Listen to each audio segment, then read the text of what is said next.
all that racket over there?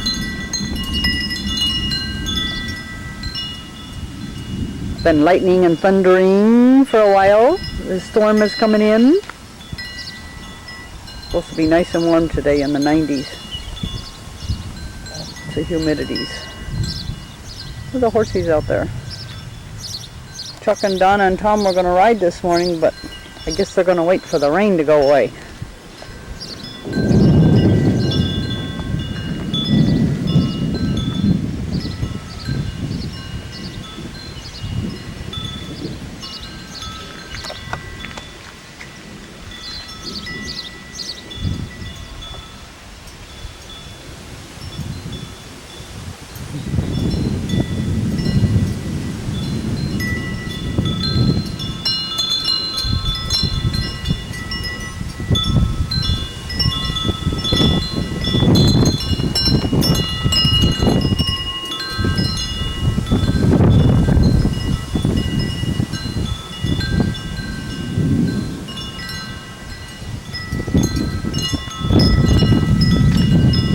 A fly biting me in the leg, so that's why I jumped.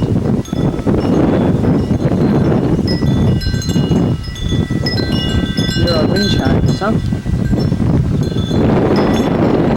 Won't be long, but I think it's not going to last very long because it's like passing across. Ooh, see the lightning right over the tree, huh?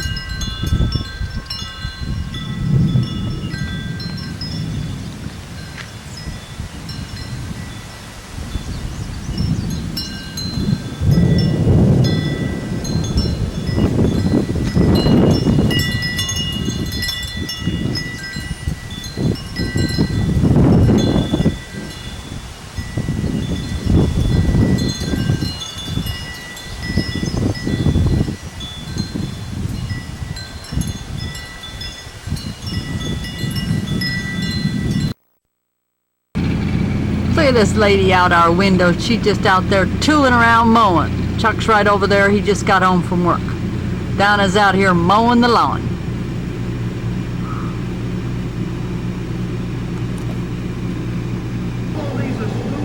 And here we are, about a week later from when we came in, and there's the three horses out there just minding their own business, doing much better, getting along much better.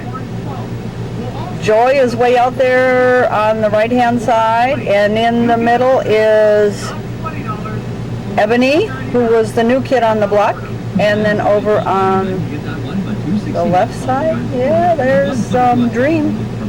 There's Mr. Hapway out there, and he's changing the water in the radiator. That was his morning project. This afternoon, everybody going to be here.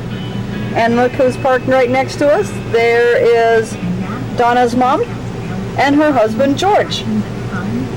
Now you can't see very good because the canopy's in the way, so we'll go outside and take a picture from there. But I'm doing a little mending project this morning, so I just looked out the window and saw the three horses out here doing just fine. Chuck just let them out. I missed the photo op. He had the forklift with a big pallet on the front, and he was getting the trash all out of here because we had boxes and boxes and lots of trash because there's so many people here. And there'll be even more this afternoon. And it's hot and humid, but that's the Midwest in August. Okay, later. Hi. Hi. Hi. Wave to Ginger. Say hi, Ginger. Hi. That's Jared, right? I'm saying his name right, Jared. That's Jared. And that's Jared's mama. And there's Linda. Hi, Linda. And Randy. Hello. Hello. And then we got Aaron. There's Donna. See, I have orders from my daughter, who I just talked to on the phone, to make sure I... hi, Jim. Hi, Ginger. This is for mementos here. Mementos? Don't you have a big photo? Mementos. Oh, yes. Got to have moving pictures and go back to California to show Daryl and Deanna what all is going on here. Okay, there's the ones that are playing hide and seek. Katie's supposed to be finding them. Let's see, we have got, let me see who we got here. Henry. Ah, there's Henry. Hi. There's Samuel. Or does he go by Sammy? What does he go by? He goes by Sammy. All right, and there's Rebecca. Hi. Hi. Hi. Okay, and here's Katie, and she's looking for somebody who went in the barn. Oh, wait a minute. That was Stephanie. I didn't get you. There's Katie and Henry. There's Stephanie. Hi, Stephanie. They're going in the house. It's pretty warm today. He's got a shitty diaper. Oh, gotta go stain. See you later. Oh, here we go. Oh, there's the pond out there from Chuck's place. Down there was the shop.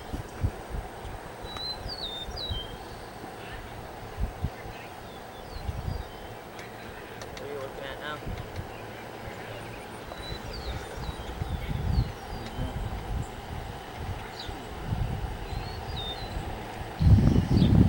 Here we are parked. Donna's mom and them pulled out. They're off to Denver and then Oregon.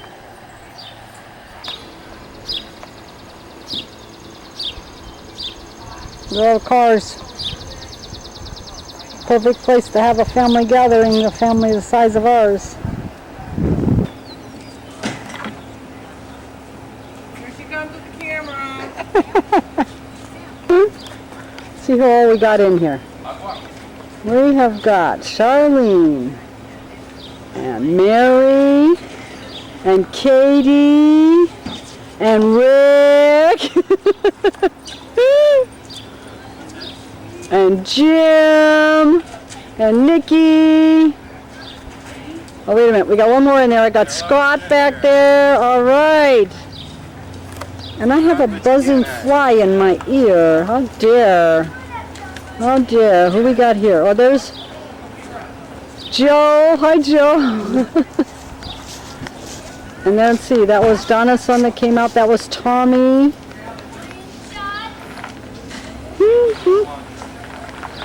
Called what now? This is called Watch out, buddy. 3-man slingshot. Watch out. Okay? This is a water buff. Oh my God. There's no way I could follow that. You'd get airsick watching it if I... Hey, Victor, ready? Okay, well,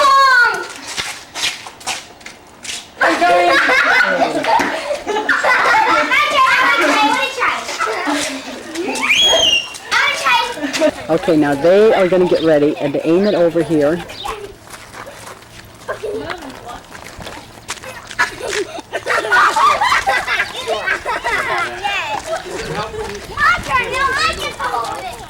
Should we move over so they can see what we're doing, so they can see it coming? Come back with me, Dripping down is my sweat.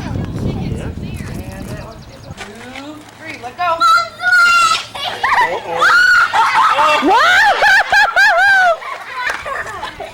The water balloon hit the tree from the slingshot and splattered everybody sitting out there at the table.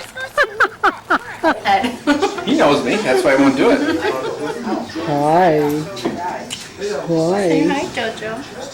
Joey, say hi. Okay, I'm the last one now. No, that's okay. I want my binky back. Why did that happen? If I can't have that, I'll take a beer. I'll take a beer if I can't have my sushi. Give me a hard rock. Hey, TV is 8 years old. this is the flower shop in here. You okay? Go ahead. Hi. Myrtle and Cindy Bay Flower Shop. All right. Very good. Beautiful. Huh. Super. Is Miracle Grow. Yeah, oh, okay. Yes. We were out there doing the, watching the, I ain't even got a putter. Ginger, What are you doing? what's Grandpa feeding you, huh? Good stuff. Good stuff. Who is asking me a question? That's okay. I don't know. head affect his cell Cell phone? Probably. Yeah, well. It's always screwed up. Probably, sure. Why would you go out on a I said it's Magnetic. microwave. Body has magnetics in it. Yeah, but all he's gotta do is get one of those antenna adapters. You ever seen them for $19.99? Those things work, man. Antenna, oh, you're talking about the antenna booster? Yeah, the boost that you put on top of your battery. That thing works, man. Does it? Because the bar that I go to, I cannot call on a cell phone. I got that. Now I can call out there, man. For $19.99, I can sit here and drink and call out. But I'm thinking that all that metal in It's it. only a foot and a half deep. You can't go through the car, but the driveway's 3 foot deep now, you know? She knows where to be. She knows where, you know, she's sleeping all the time. That long of a driveway, you just got it fried. Yeah. So, I mean, but they saw the truck up front. They were Well, all that's worried why about we can't afford how's that. town doing? You don't want to for a truck, you probably can't. At least the neighbors are worried about us anyway, so. Yeah. Oh, I get the two mamas to be in one picture. All right. Very good. Very good. Now I can get Joe, but I can't get Sharon with his bright. I got a long time. Yeah, that's, And they run faster than Get the hose. Get him, girl. When I ride a table of the swing set. Well, then go around by the hose. That's such an ambush. Bite him in the She leg. says, you're all talking so brave, but you're not out there. Wow, yeah. This bad. Who did this to you? Tom? Yeah. We'll have to get you a cup of really cold ice water. She looks like Henry. Maybe related. Let's see, can I get Sharon? Stand next She's sitting in, you're sitting in front of the window, so I'm getting almost a Stand picture. next to each other. Put your Okay, let's see here. faces next to each other. Take a picture. Come on, cousin. Okay, I have it on camera. Because like, He said, get rid of it. I said, isn't there anything safe? Bonds, he said. Bonds. I want to hear something better than that. He says, well, real estate's okay until the bottom falls off. George!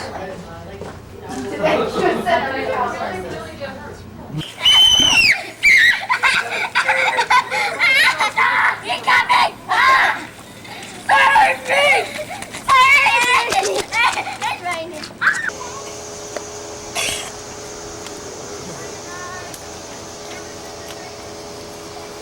Hello? Where's it still in there? Hello? That part. Hello? Hello, everybody. Hello. Yeah, this my talking camera. I like my talking camera. Of course, sometimes I move a little too fast and goes, whoa, slow down, Ginger. Going too fast, huh? Nice and slow and easy, dear. So, and don't zoom fast. On the TV, you go, huh?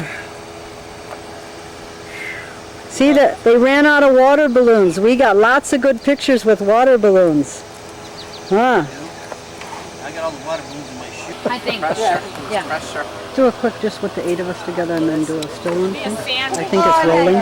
Wait a minute, hold on. It's rolling. It's rolling. Water going down my... Just see. Let's see if we can do this one with Linda again. Huh? Should I sit on the front of the chair again?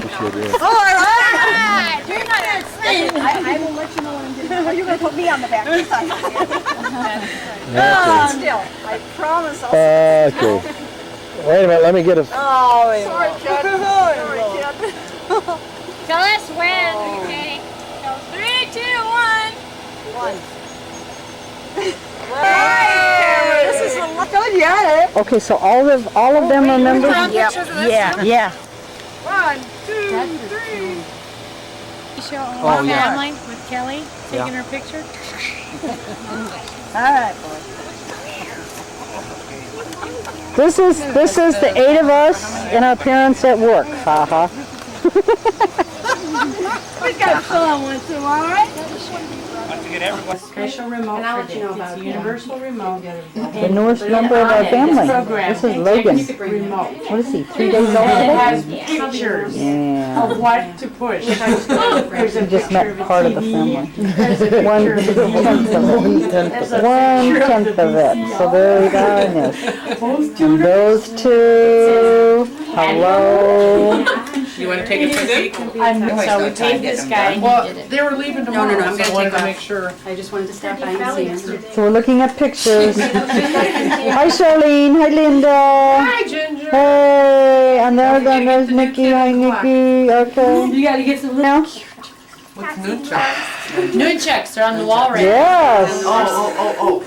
Mm. Nunchucks and Your nunchucks. cousin Jeff has all that stuff. April Jeff has all the champ. Yeah. He has a whole collection of swords. You know? Have you put them on him yet? There goes the F-16s. We're in Swanton, Ohio at the campgrounds, and the National Guard is close by here, and the Toledo Airport. So every once in a while we get to hear this zoom sound. Okay, there's one of the boats coming back from Clinton Bay. We're at Port Clinton. And let's see, was it 2 years ago that we went out there to Clinton Bay? Let's zoom in on the island out here. Easy does it here. Fun place. Beautiful. Little hazy day. Little hazy today. We're out, just got in today, so we're out tooling around town.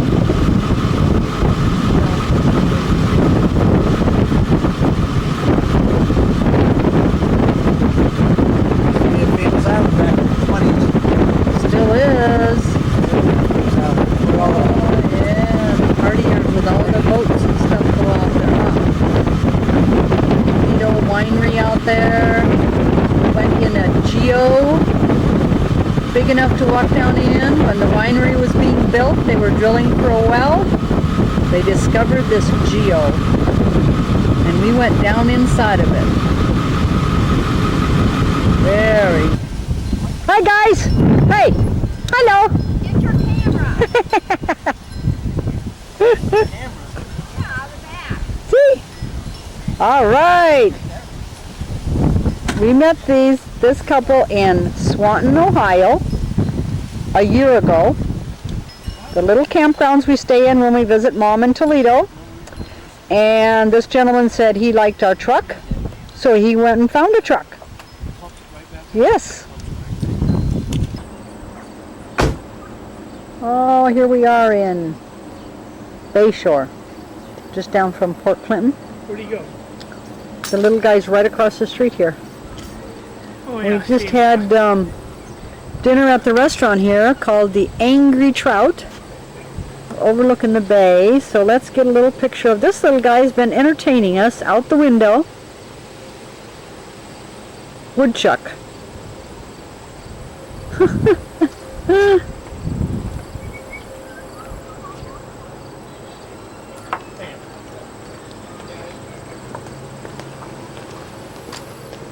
What you doing, Ginger? Taking a picture of the woodchuck chucking. Where's the woodchuck? The woodchuck chucking. Here we are. Oh, it's one. Angry trout. Okay, we're off. Okay, this is Sandusky Bay, and we are going over the Edison Bridge. This is it. Okay, we're still on the Edison Bridge. It's a long bridge.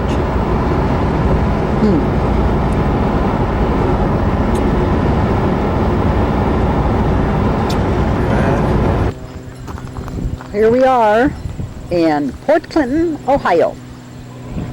Now we're going to turn around and take a look at the sky. It's pretty tonight.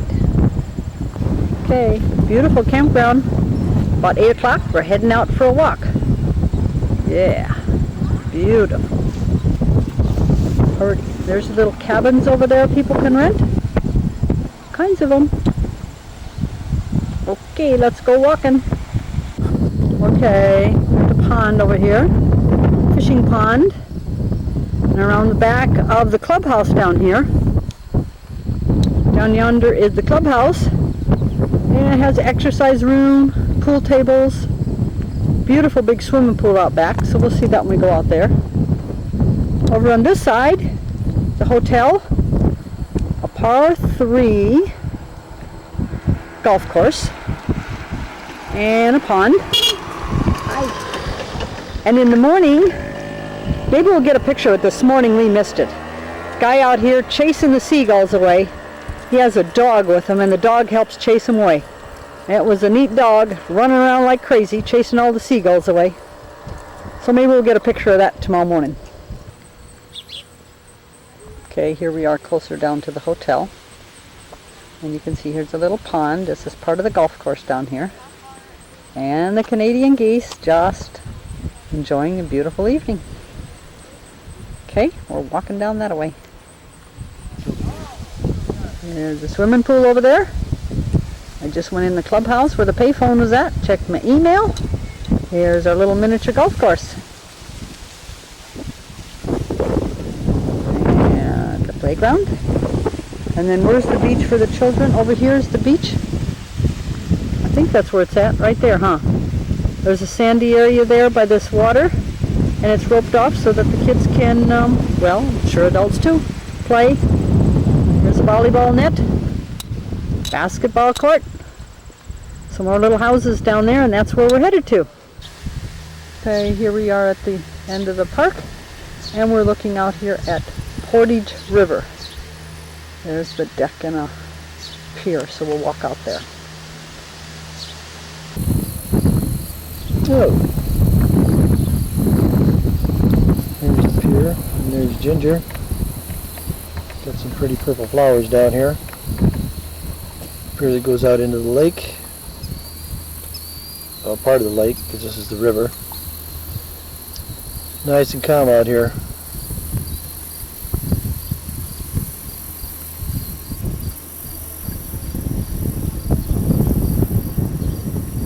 Anything flying around out here tonight. Somebody's shooting something down there. We got a sunset. Beautiful park. Beautiful park. I like it.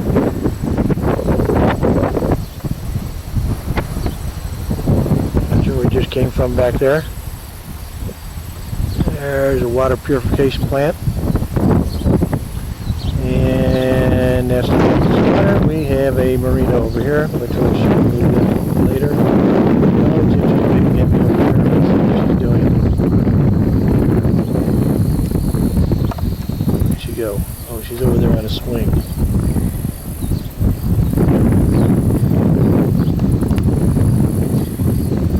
She's just a-swinging. Just a-swinging.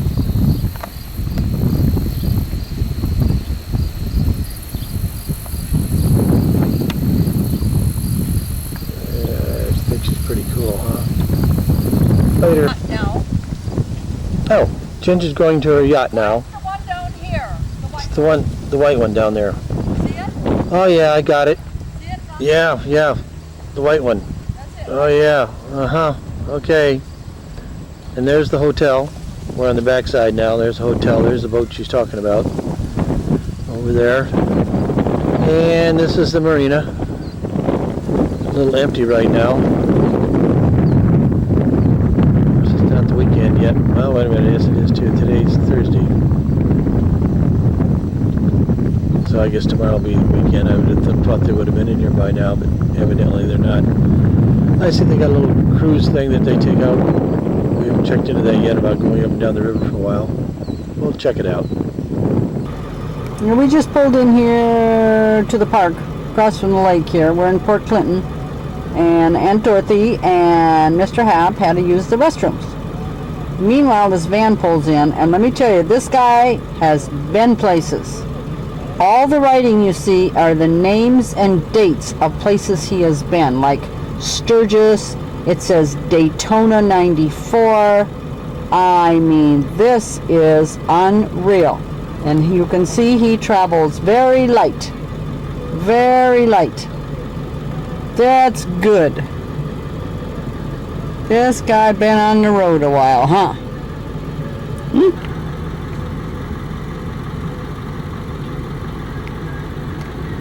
He's even got stuff written on the inside of the doors. I don't know if I can get close enough to do any of the readings. Okay, here we go. We have the names and dates of girls on here too. This guy's got some history here, I think, huh? Wow, look at this. So you get to sign your name. You know, I'd get out and say hello, but I would probably never get back in here because he would have some stories to tell us. There's his lawn chair. Going to sit down and take a rest.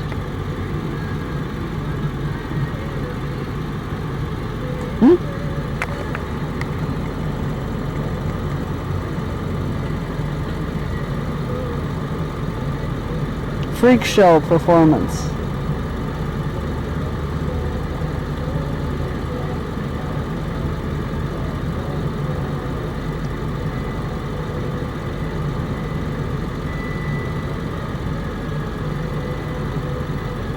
Now he has a little awning on the side of here.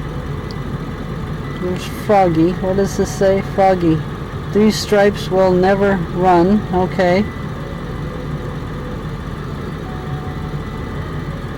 Cheetah Detroit 72002. See, now he has his motorcycle with him. So he's got a motorcycle and a bicycle in his van. See, where is he licensed at? Ohio.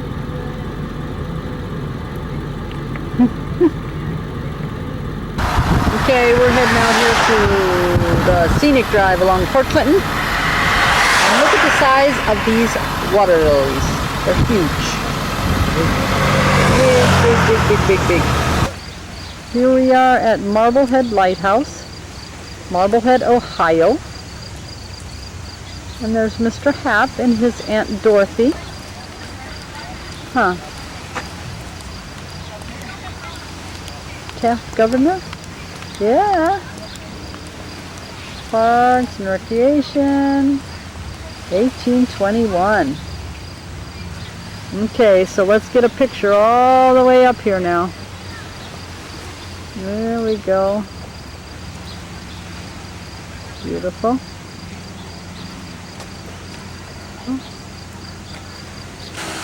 You're not going to believe this, but there goes Ginger. Climbing down the rocks to the water. This is unbelievable. Where did she go? There she is. Yeah, I should have caught her when she did that, but I didn't. Oh, it's pretty out here. Let's see if we can zoom in on Zoom her. it in. There she is.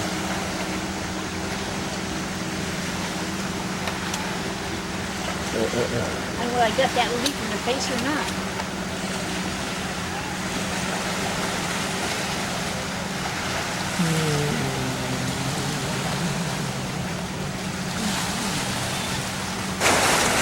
We're still at Marblehead. We're taking a picture of the lighthouse. And we're just going to do a circle here. Take some shots. Beautiful out here. And neat. All the people wandering around.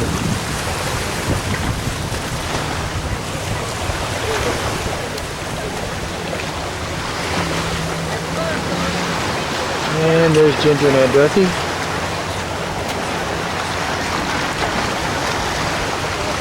Lighthouse. You can see Canada from that lighthouse. And the largest island, which is, I don't know how many miles out it is, but it's the largest island inside the United States.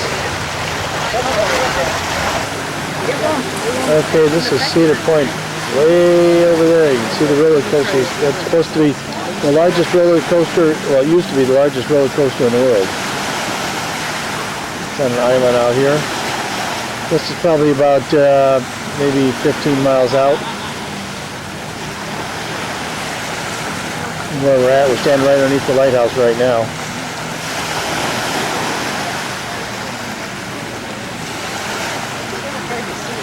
Yeah, because I'm on that's telephoto. not actually what this, it's in here, I think. Yeah, right. So you should be okay.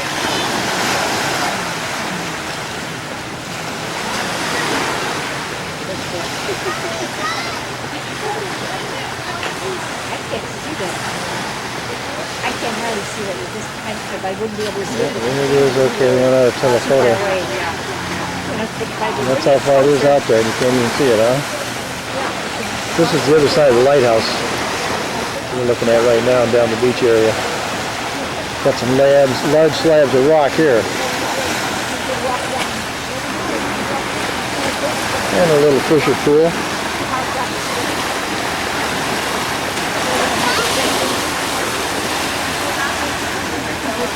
And this is one of the ships that goes out to the island. And this is the Keeper's Lighthouse, which Gingerly is going to take a look at, I guess. Hi!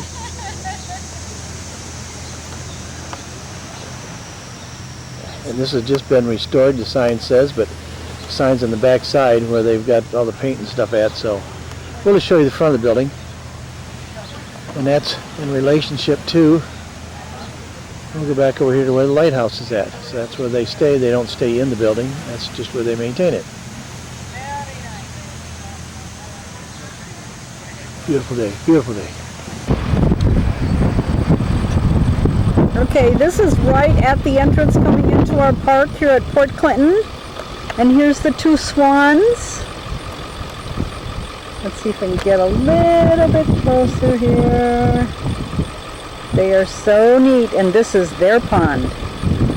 Their pond. Yes. They look so pretty in the water.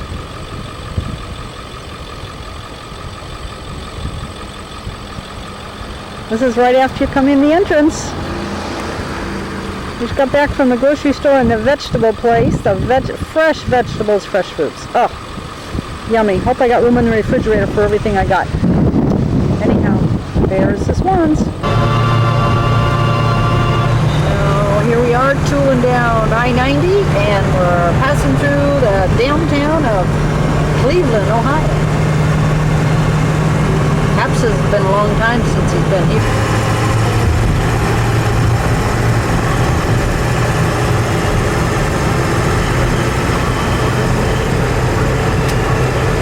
Very pretty day out today. Still cruising through Cleveland. One thing we noticed along the interstate was that the homes that have been here for a long time are very well taken care of. Lots of them. Not mistaken, I think that's the Cleveland Stadium right there. Oh, okay. Yes.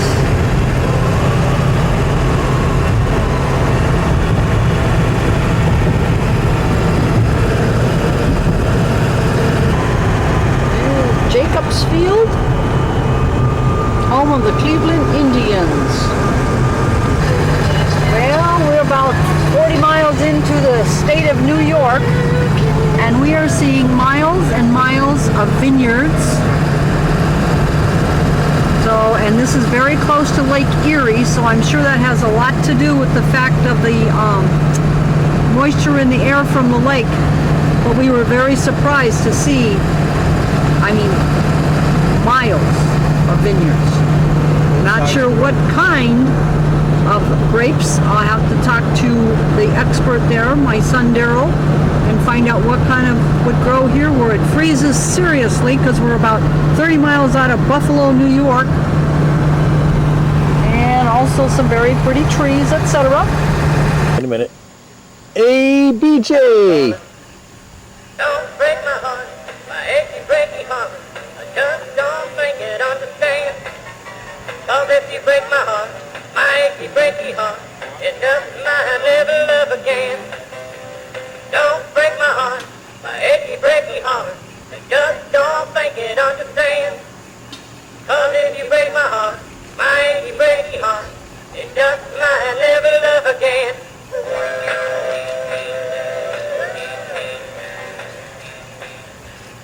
This is my second. Uh-oh, we may have to retake this. This is Karen and Tom. They're over here. I'm cooking fish for them. I just got my steak done. It's sitting on there warming. This is her rig. We're sitting outside here just having a good time. We're in New York, Niagara Falls. And we're going to switch back over here. And there's a little guest we have that's appearing straight from Niagara Falls. And I believe he's about to start. Hello, darling. Don't break my heart, my achy, breaky heart. I just don't think you'd understand. 'Cause if you break my heart, my achy, breaky heart, it's just might never love again. Don't break my heart, my achy, breaky heart. I just don't think you'd understand. 'Cause if you break my heart, my achy, breaky heart, it's just might never love again.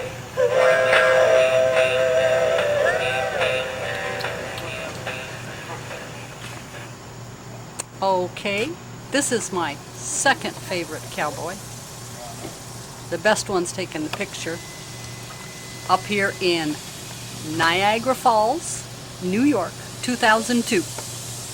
And that's it, folks. Bye-bye. Get those mosquitoes out of here. Hey, good morning. Good morning, sunshine. All right, here we are at Fort Niagara Lighthouse, 1871. And this is on the Lake Ontario, the beginning of the Erie Canal. And we are at the site of Fort Niagara. Okay, Hop's walking off that way. We're going that way. Here we are at the entrance. Fort Niagara. There's the drawbridge. There's Karen. There's Tom. Look around here. Coast Guard down there. Okay, now this is Niagara River. Niagara River. So this is going down towards where the falls are at, because we're looking south. That would be towards Niagara Falls. So that's the river going down there. Okay, here we are. 1678 to 1759.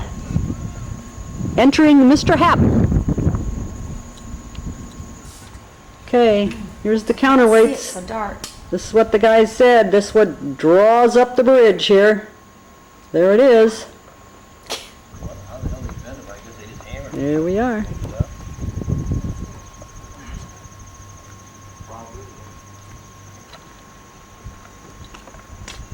Entrance. The cannons. Whoa, that's neat.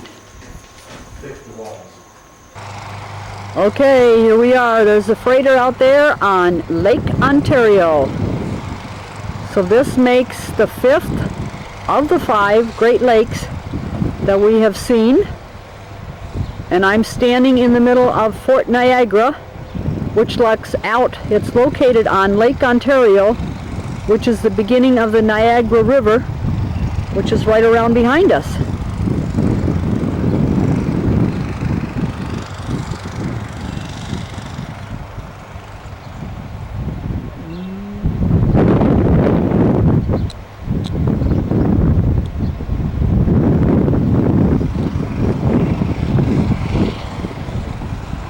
There's where we came in.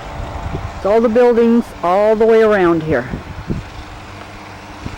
This is the beginning of the Niagara River, and that is Lake Ontario. Around here, the wall. Here we're going. There. And there we are. Follow the way around. Back out there is the freighter. Way out there. Okay, so where Tom and Hap are standing, those are the tracks for the cannons where they were mounted over the walls, and over the walls is down at the Niagara River. Okay, so now we're looking over top the wall and across the water, which is across Niagara River. That's Canada over there.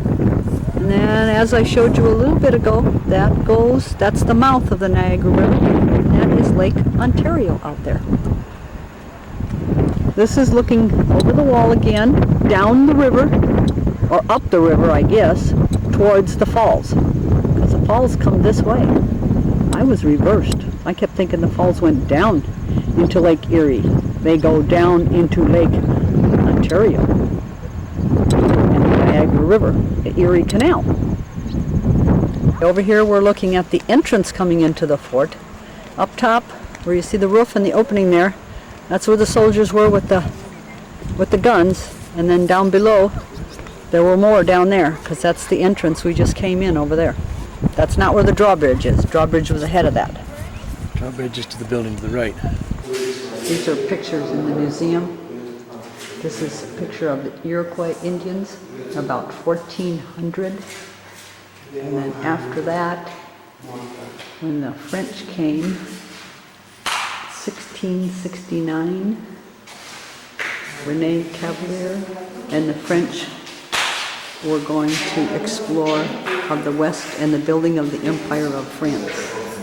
And from there it goes on down and tells the story of how the French came, and then the French and the Indians started fighting, and then the British came in and took over, and then the French took it back over, then the British had it, and then the Americans fought. The Americans, or English, then they lost, and finally was back to the English and Americans. This is the signing of the Treaty of Ghent 1815. Lasting peace finally came to Niagara with the ratification of the treaty. Since that time, British-American goodwill has completely disarmed the Great Lakes and the Canadian-United States border. Okay, way over there on the other side of Lake Ontario is Toronto. And this is where we're standing at the fort, looking across Lake Ontario.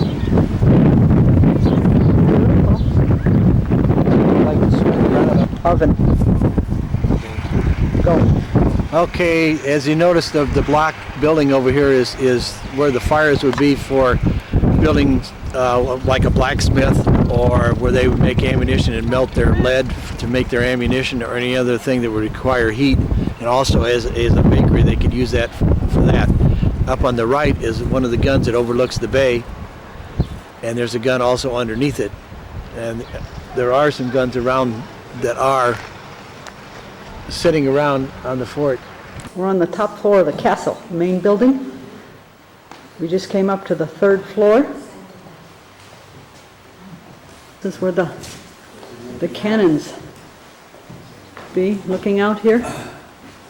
Here's another one over here where Mr. Happ is looking out the window here to the lake. Here we are, looking out one where the cannons would be pointed right out there. Okay, this is where they slept. Each one got a spot. The soldiers, their rifles, their coats, their tables. Yeah. In the room. This is probably officer and wife or something here. Is this a bedpan? No, that's a heater you put in the bed, honey. Oh. You silly.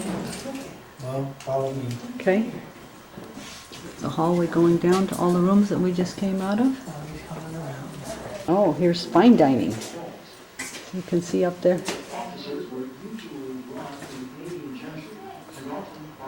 Bring along personal furnishings and other possessions like books, silver, and china. In this way, he could maintain himself as a gentleman. The Commandant reported directly to the Governor General of New France, sending frequent correspondence about the needs of the fort and developments in the surrounding region. The room where you are standing is the Commandant's bedroom. The adjacent room to the east is the officer's dining room, and the small room to the west was used for storage and as an office. Here we are, ready to go down the stairs. And there's the stairs we just went up. We just came down from the 3rd floor. Looks like Okay, now this is the 1st floor, and this is where they would get their supplies. This is neat. Did you see this door? Okay, this is down on the 1st floor again. This is like a... It must be the mess This for is the the enlisted kitchen. men. This is the kitchen here. Or the kitchen, yeah. This is the chamber, the meeting room. Okay.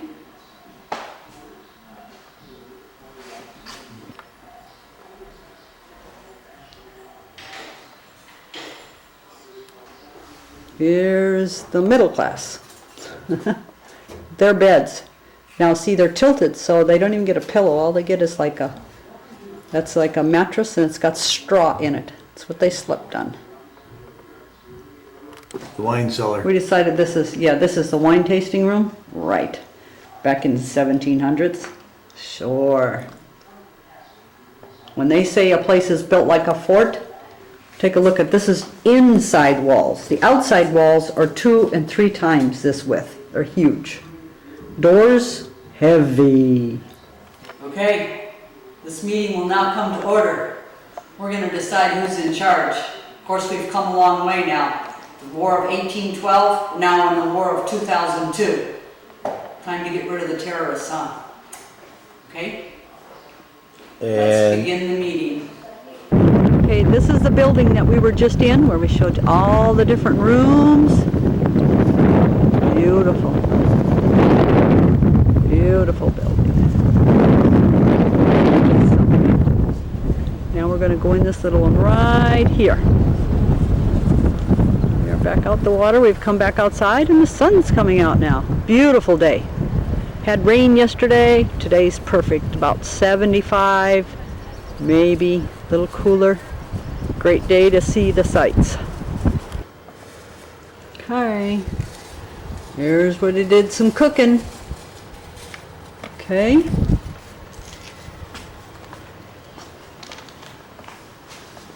There we go. Our buckets of water. Then.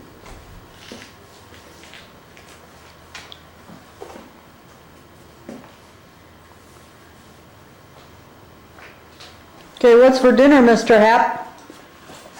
Look at Let's this. see, we're gonna have some beans, Yes, some potatoes, yes, some roast beef, yes. and some cabbage and some corn. All right. Yeah. That's and a some feast. homemade bread. Homemade bread. Okay. We'll put it back here in the oven. There we go. Very good. That's what the paddle's for. Slide it back up in there. Mm-hmm. Now this is one huge. Can't imagine lifting that. That's for soup. Porridge. Porridge? Porridge, soup, or Yeah. we do our potatoes in the little one down here. Because it takes a lot of potatoes to feed a crew like this. Now this is a picnic bench. That thing probably weighs 200 pounds, just the bench alone. I bet I can't even attempt to pick. Please don't. I can't attempt to pick that up. Yeah. The water bucket. How many people it took to put that in here? LaSalle, 1643, 1687. Cleric, soldier, explorer. Here at the mouth of the Niagara, Rene Robert Cavalier, Sieur de LaSalle, raised the first rude palisades of a fort, and from the base began his far voyaging into exploration of mid-America, the Ohio, the Great Lakes, the Mississippi, to the Gulf of Mexico. Author of The Great Beginnings, dreamer of dreams, through his courage, suffering, and endurance came Christianity and civilization. This was erected by the state of New York in 1934 in his honor. Here we go. Yeah. Just starting the morning fire here. Good. So this is where they hide during the day to keep away. Now from this the is like a public, mini fort, they said, a this is small fort. This is the guard room of the Fort Niagara. Ah. So where they would have gone to serve their mandatory guard duty. Start that fire with matches? Did you start that fire with matches? Oh. Oh boy, I'd have used a big lighter. Well, actually, back then they would have been using flint and steel. Yes. Right. We are now up on the top floor, and this is what guarded another section of it here. So how many Come people on. did it take to get that gun up here? Yeah, huh? Wow. No, yeah. Okay, here's her looking out up here at the on the 3rd floor up here, looking back out.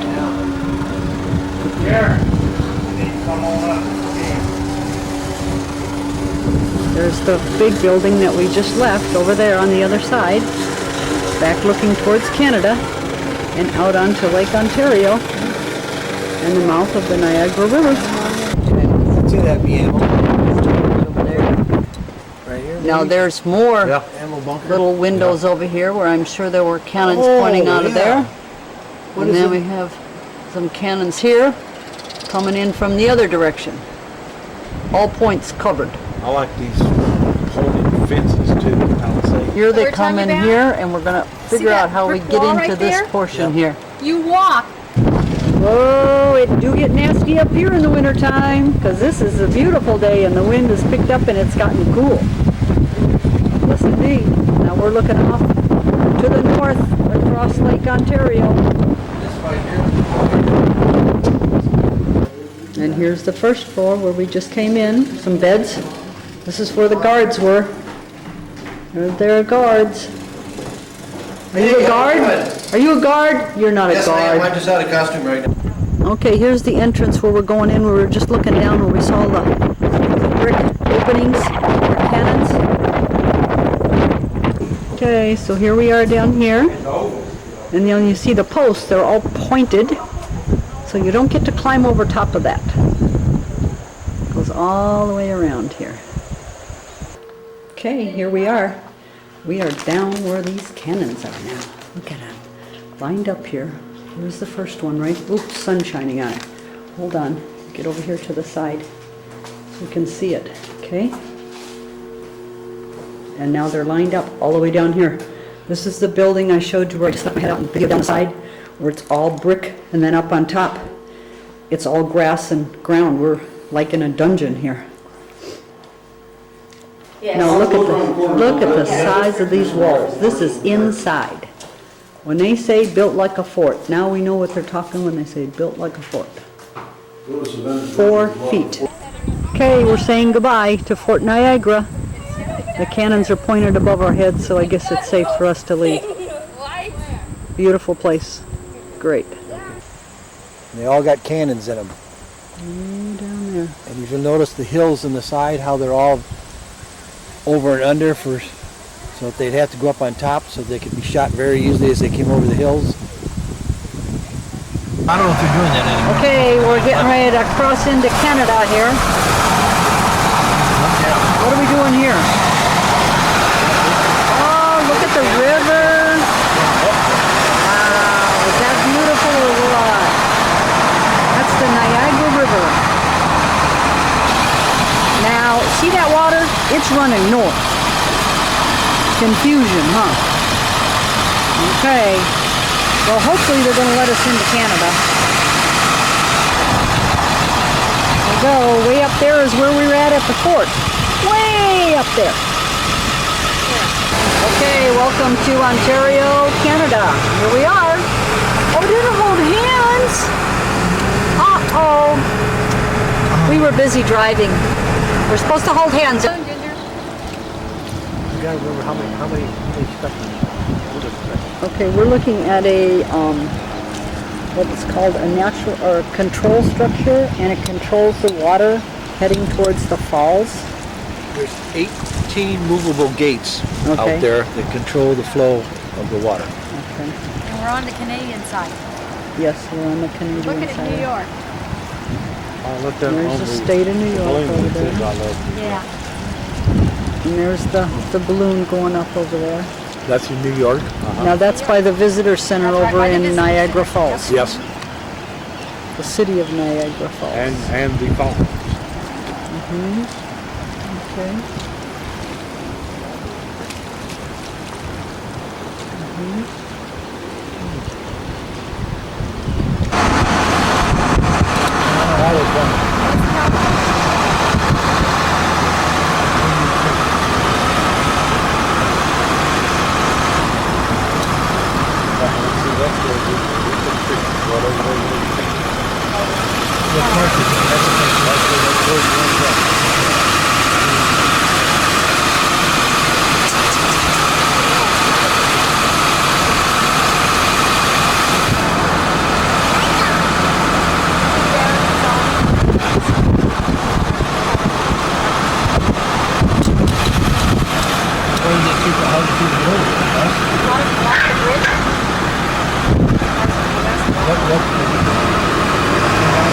Well, you can see the sprinkles on the screen of my camera. It's raining. Look at the people with their raincoats on. Oh yeah. It's wet out there. Junior, look to the right at the bottom of the American Falls, and you can see the people down in there on the stairway with their. See the bright colors. I like the rain. It looks like it's rained all over the camera.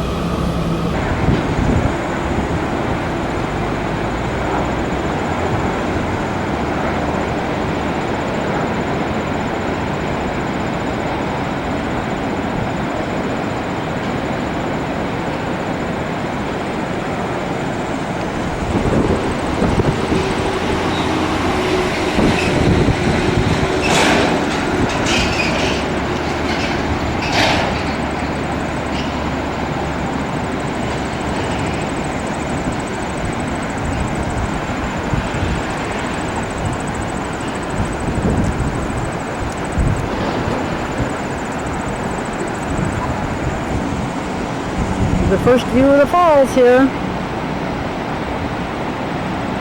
Okay, here we're getting ready to cross over back into the US of A. Entering here by the Peace Bridge, going into the city of Buffalo, New York. Beautiful flowers and stuff out here. Get the flags in here. Got a British flag, Canadian flag. What's the other one? Probably an Ontario provincial flag. There we go. Okay, we're crossing back over to the USA. We're going into Buffalo, New York.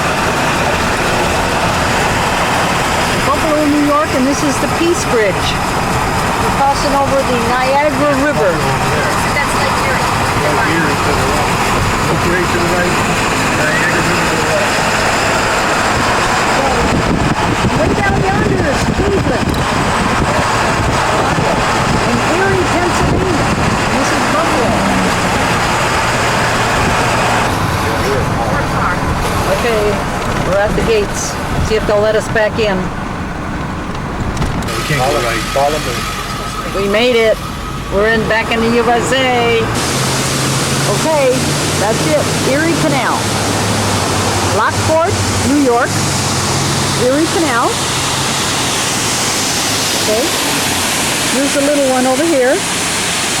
That's just an overflow. Oh, it's an overflow? Oh, okay. An overflow from the regular river, the same as it would be in Niagara Falls. The water can have to continually flow on one side, even though the locks are on the other side.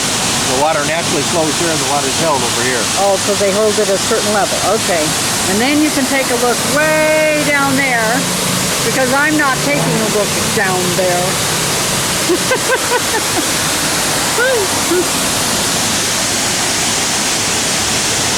So, Erie Canal, huh? Okay, over there on the edge where you see the person walking. Where the mules used to tow them down through the locks. Down through there, okay? Erie Canal. But as you can see, this is nowhere near what we saw at Sault Ste. Marie lock. There are no 1,000-foot, 100-foot wide freighters coming through here with oil and grain. These are little bitty ones. They carry. There's turbo. They're going to bring it in here, and then they're going to flood this and bring it up to the road over there, open the gates, and bring it out. There's the walkway over there, right along the edge where they walked, with the mules, pulling them through. Before motors.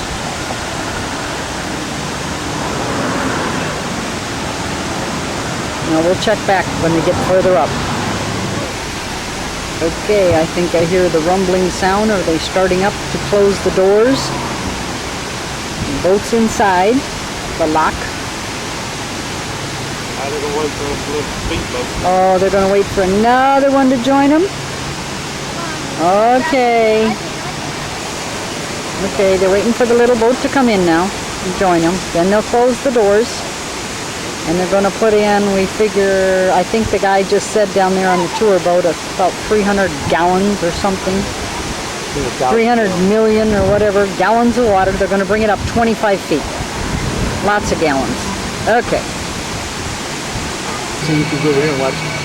Okay, the locks are closing up. And then the water will fill up, 25 feet. That looks like it's open. Why you? Okay, so see this lock here?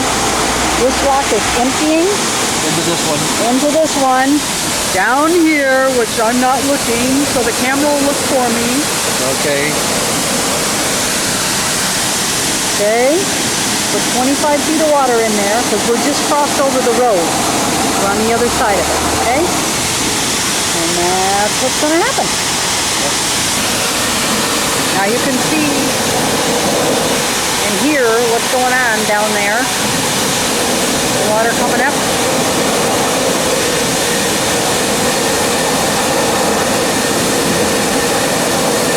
That's probably the water line where it's coming up there.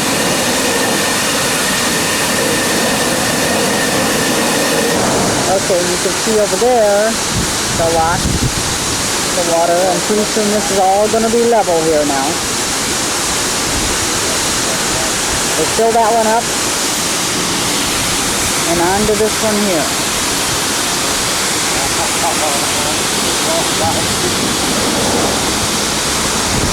This boat over here should be all the way up the top right now. Huh? Yeah. Now the relief can come in here. So let's go see that.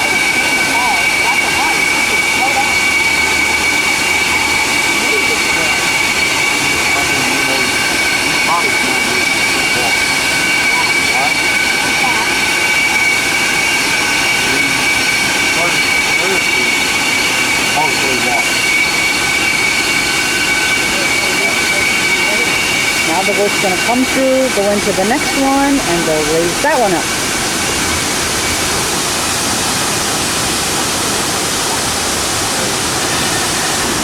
Okay, there's a little boat. He just came under the road. And pretty soon the tour boat will be coming.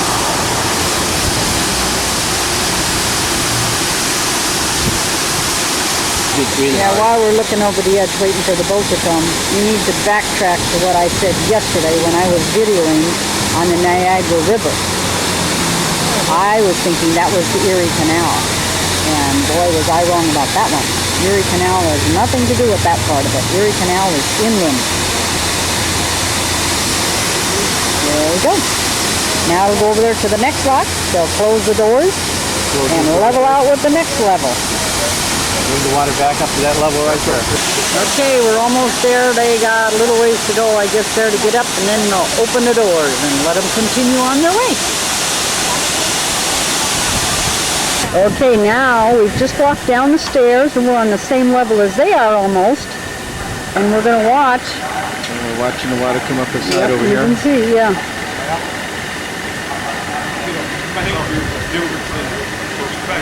Yeah, here's a big breakthrough structure right here. I'll turn around because I want to see this when they open it up now. They're just almost ready here. Like they got about 5 or 12, maybe a foot. I'd say about 6 inches. Yeah.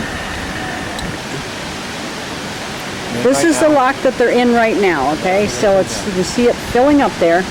Now when you look over here, there's the one they came from, and prior to that, down there. Okay? So we can take pictures of people taking pictures up there on the bridge. Should we get pretty close? Okay. Opening.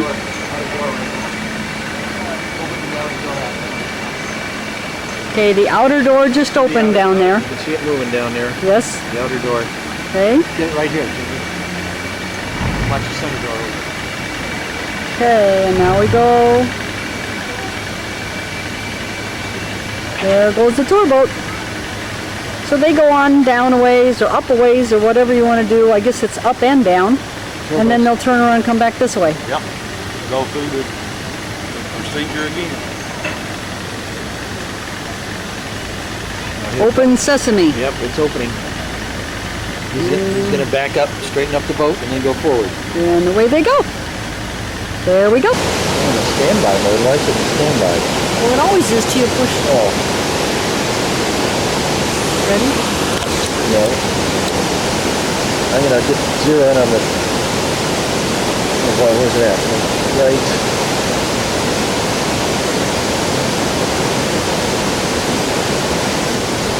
Okay, we can start all over. Here we go, folks. Erie Canal Museum, Lockport, New York. The historic 60-foot wide right-of-way that became the Erie Canal in 1825 established NYS, I guess that's the New York system, as the route to the west for an expanding nation. This corridor of commerce and culture extending from Albany to Buffalo made New York the Empire State. And here's one of the little boats we used to go through there, right here. To the haul, whatever it had to haul, a little freight or whatever. And we showed a picture of the locks before, but we'll show them over here on the left. This is it right here. Naturally, the gates aren't there anymore. This is the canal. It was pulled by the animals where they left the water go through. We're going to the museum now, so we'll catch you in a bit. And this is part of the original locks.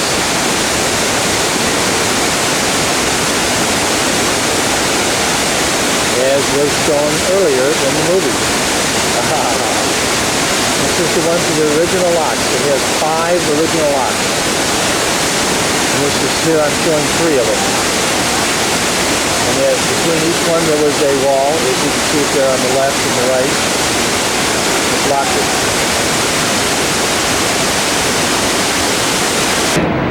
Okay, here we are. We are up on the observation tower of the, what is it, Skyland Tower Restaurant? In Canada. In Canada, and we're getting ready to go into dinner, but here we are at the observation. And this is the Horseshoe Falls. Okay. And then we go over here. And here is the Niagara River coming. That's the Niagara Falls, which you just took a picture of. Now we're looking at the United States Falls. No, I didn't get there yet, honey. This is the Niagara River. What are you talking about? Yes. That's the Niagara Falls. No. That's the American Falls. That's the Horseshoe Falls, they call it. But it's also in Canada. That's Canadian. Oh, okay. And here's the American, okay? Not quite as big. Get a picture of the Maid of the Mist going underneath the Canadian Falls over there, going into it. Okay, there's the boat going in. Now that's what we're going to be doing Tuesday or Wednesday.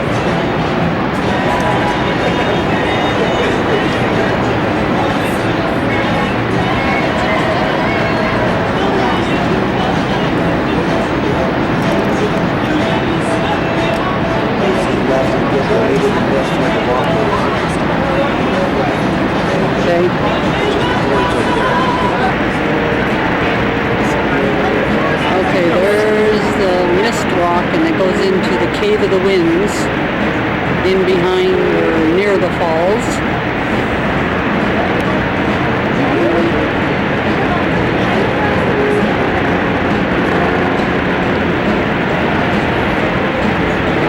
We're like 700 feet above the falls.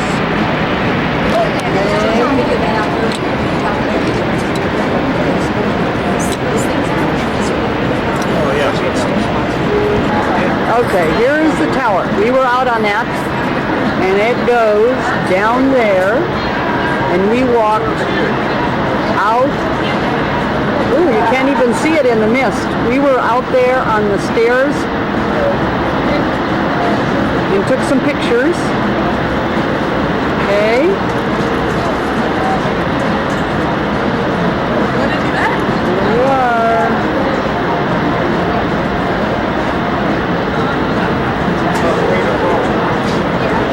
There's the city of Niagara.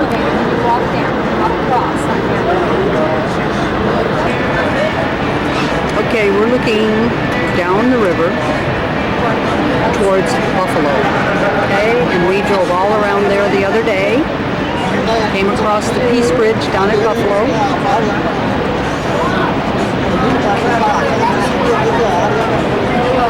And that comes here to the falls.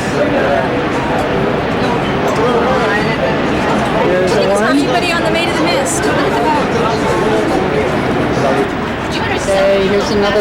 Canadian Falls.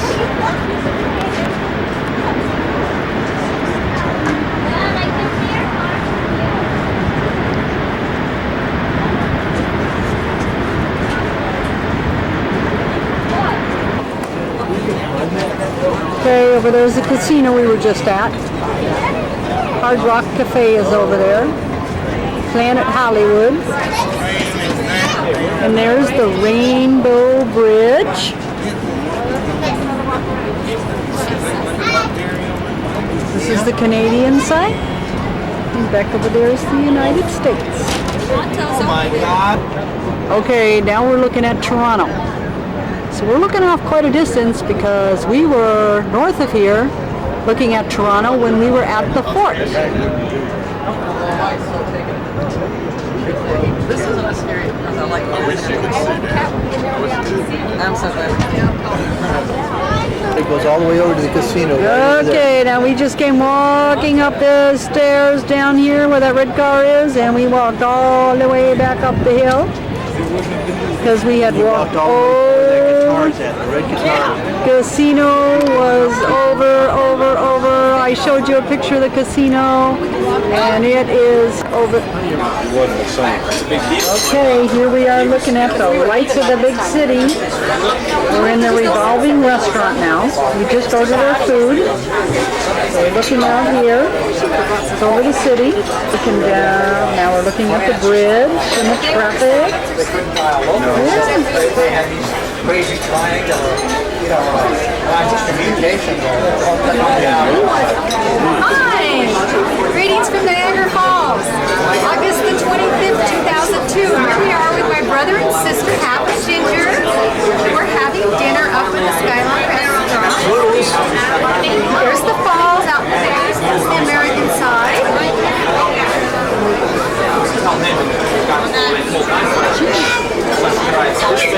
We're having a good time. Not much to eat. Beautiful. I'm having lobster and so are you. She's having something else and she's having something. I'm having filet. She's having filet. Ginger's having Yeah, it does, huh?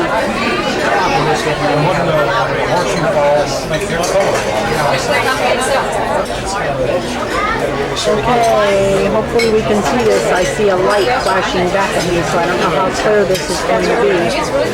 Oh, that's what I need to do. Ooh, it's not the light on my camera, it's the light behind me here at the restaurant. Good bread. Well, we moved just a little bit further away, so I thought I would take a little bit different shot here. Now you can see the rapids, see the lights reflecting on the rapids all the way back. What's in the horseshoe falls now?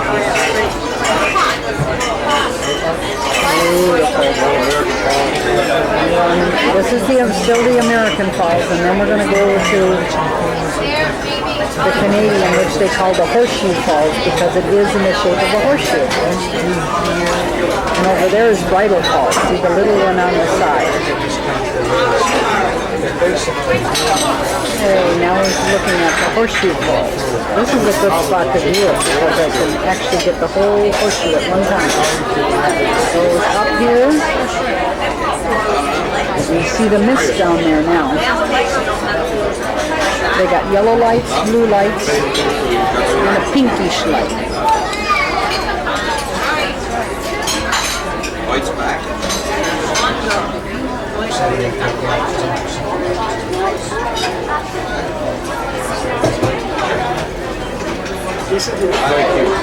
Now as we're sitting here and eating, I'm going to look down and show you that this little thing is moving, and I'm going to move with it now. Watch this. And that little piece of paper over there said that all 4 Great Lakes, not the Ontario, but Superior, Michigan, Huron, and Lake Erie, drain into the Niagara River. Right. Which goes over the falls. Over the falls. Into Lake Ontario. That's why they haven't turned the faucet off yet. Wow, we wondered where all the water came from, but somebody just answered our question there on that little tidbit of info. Okay, we're coming around again. I just read another little information thing, and that is 3 million gallons of water over the American Falls per minute in the summertime. In the wintertime, 1.5 million. So we're all done eating dinner. It was delicious. And we're waiting for the check. And then we will have to go back down there. Oh, and there's the falls over there again. You see the reflection of people in the window behind me. That's the American Falls, and we've gone all the way around. Okay, we're all sitting here. We're looking out at this thing, and all of a sudden we look over here and we're like, oh my God. See, last night was a full moon. So there's a piece of it missing over there on the top right-hand corner. But it's got an orangish color. 75 and 25, maybe. Okay, where did it go? Here we go. Okay, how much was that again? 90%? 90% on this one, the Canadian horseshoes, and 10% here. Of the water. 10% on the American Falls, 90% on the Horseshoe Falls. I'll tell you what. We're on a big history lesson. I think Ginger's filming a doc. Oh, there goes the alarms. There's the fireworks. We're down here in the parking lot, and they're doing this over top of the falls. Okay, now let's take a look at what I just wrote in, and I cannot believe I did this. Wait. This is, that's it. Up there. Way up there is where we just finished eating. Wait a minute, it'll come down. That's okay. I can see where it went to. I'm getting a crunk in my neck. Just stop it for a second. Just stop it for a minute. Show it to me. Okay, there's one going up there on the side. What do we say? There's two or there's three? There's three. Three different elevators that go up. There it goes. Into the spaceship, and away they go. There's a spaceship. There it comes. The yellow bug. The bug. Ginger was just in that yellow submarine. Yeah. There it comes.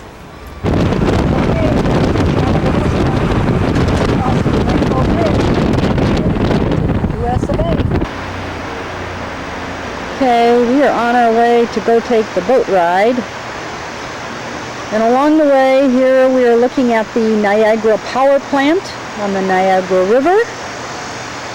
And we are also looking for, where we stopped here, it says the Devil's Hole. So we're going to check out what this is all about. Okay, here we are back with the dam. After reading the little sign for Devil's Hole, you got to take a hike down the side of the hill here to see this, and it's on a path. And over there you see a road, but down below there's someplace. But anyhow, we're going to skip this part, and we're going on to the boat ride. Okay, we just took off. We're on the boat ride.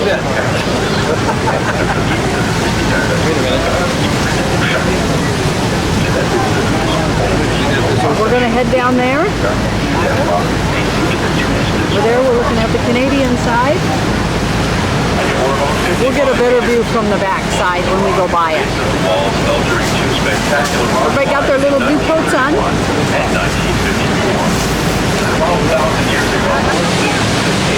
Here we are looking at the American side. It's windy today, so there's a lot of mist.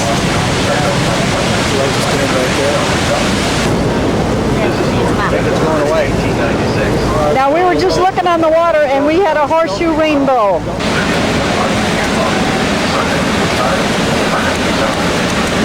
There's the Bridalveil Falls, the American Falls.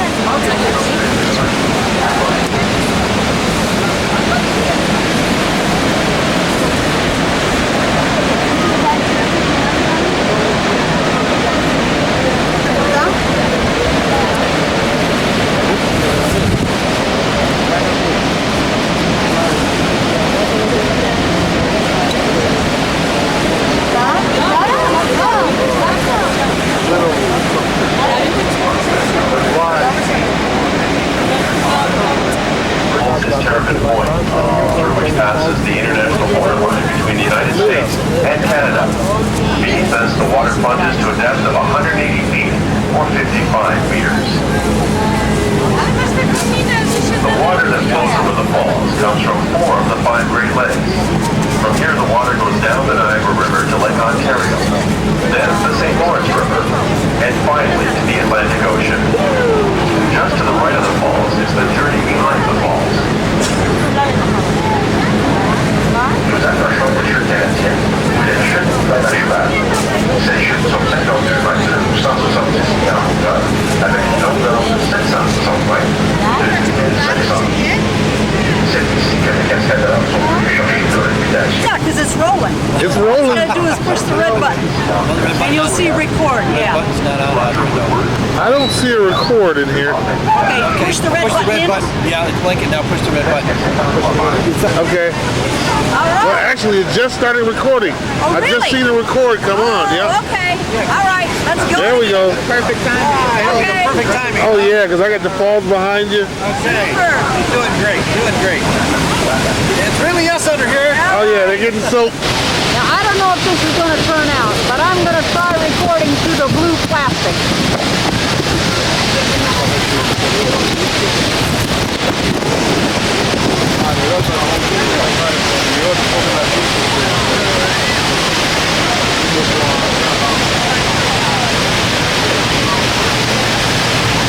Look at this water churning. Woo!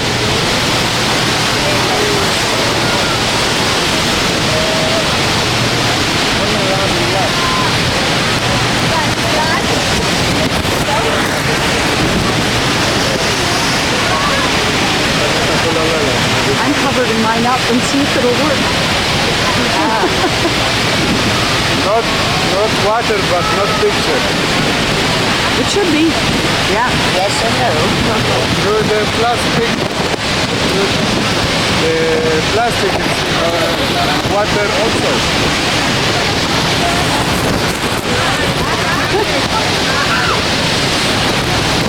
You've got the plastic and water on it. Yeah. That's the Canadian side. Oh, none on there?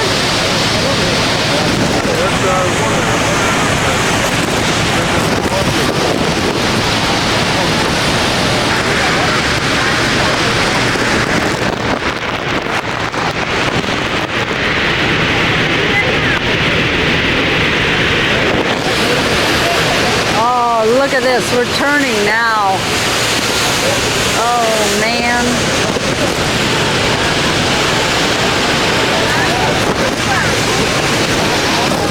Oh, there's one out there in the water. Right there. Right in front of you. Oh, look at the loon. Right there. There's a loon. Yeah. Okay, there's one of my... Oh, there he is. He just went under. That's a loon, huh? They can stay under for a long time.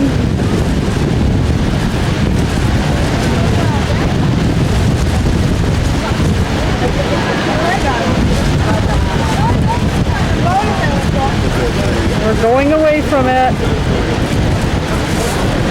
Beautiful. What a pretty day. A lot of mist today because there's winds. Gorgeous. That's the Horseshoe Falls. That's the Canadian one.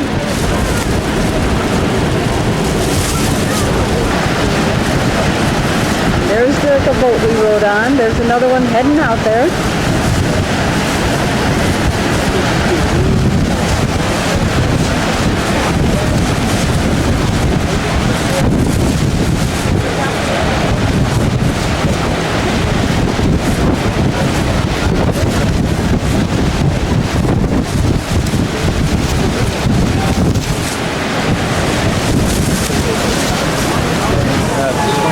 There's a picture of the restaurant that we went. Okay, here we are back at the tower, and we are going to go up there and take a view from the top. Here we are. Bottom of the American Falls.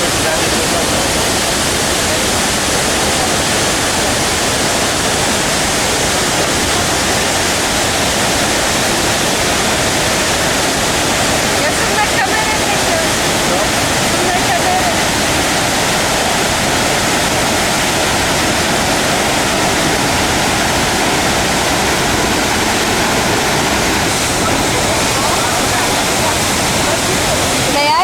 Yes.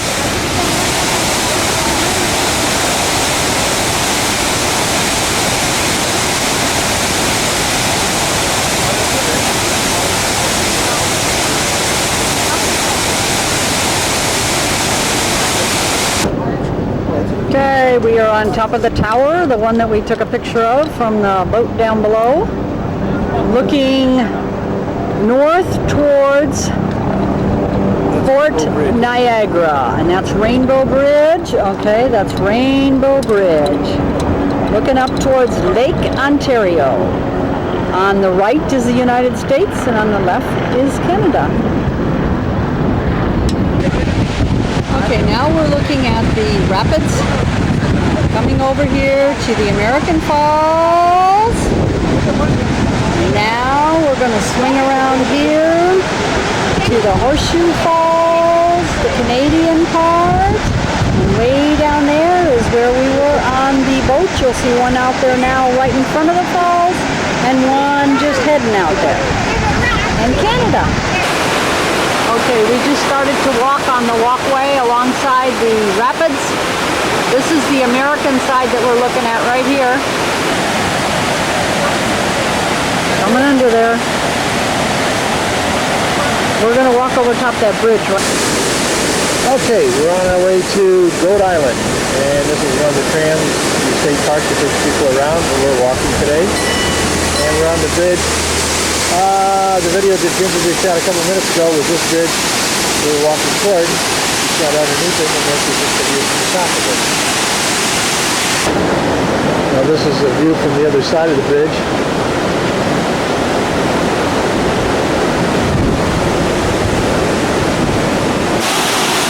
We were looking over at the bridge, and I was looking at the potholes down here underneath the water. You really see it. Neat, huh?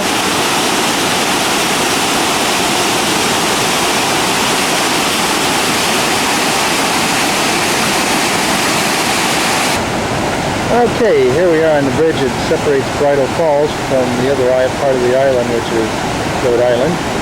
And we're going to swing around and take a look at the other side where this all comes out. And this is the other side, and we're going to go take a picture of Bridal Falls as it drops over the falls. And there it is, and that's all the wider it is, but from the bottom it looks a lot different. So we're going to go over here to the biggest part of the United States Falls. We are on the United States side. And we're going to go over here and take a look at the falls dropping over from where the river splits behind us to the bigger fall of the American side. Okay, that's where we left a little while ago when we were taking a picture after we came out and looking at the falls, the bottom of the falls, and we took a picture right up there on the tower. And then we walked all the way around here through the park right there, followed it up there, and we got some shots over there. And there's a picture of the bridge that we had, and we followed it all around. Now that water coming underneath that other bridge that we came across a while ago, it's all come back to roost right here and to go over the American Falls. And that's what we're going to go take a look at right now, because we're right on the edge. Okay, we're standing on the edge right now. We're going to try to get closer as we go along. I'm getting water on my camera. And guess what? Once that comes out, here we are right on the edge, looking over the side. And there's the rainbow. Okay, Ginger's blocking it for me. Go to the right. There we are, right on the edge of the falls, folks. There's the spur that goes behind the falls. Which I don't think it really goes behind the falls. We're going to film again. We got a little water going, but we're going to film it a little quick. There's the rainbow.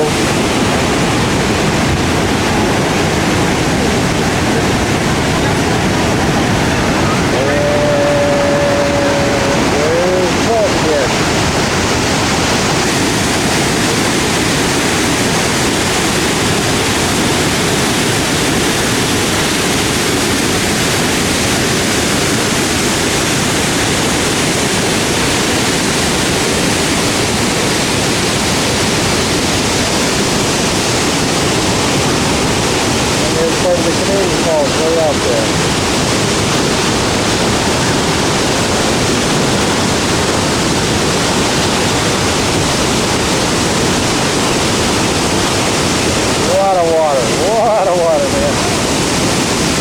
beautiful, beautiful day, beautiful day.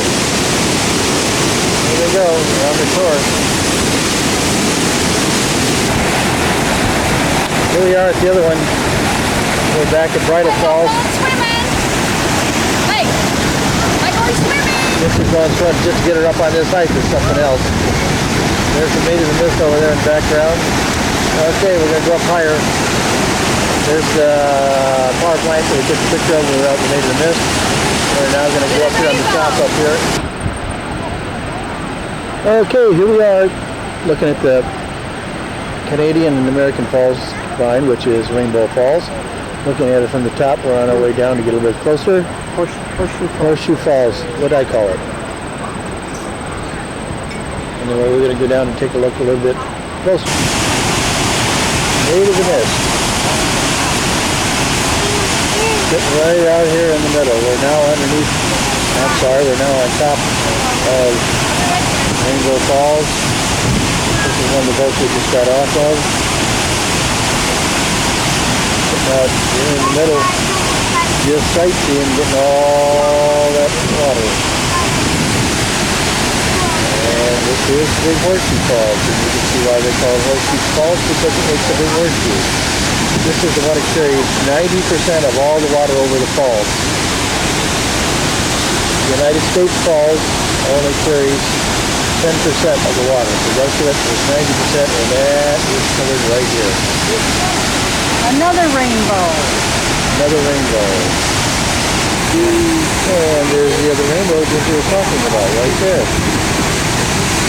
All this water comes from upriver.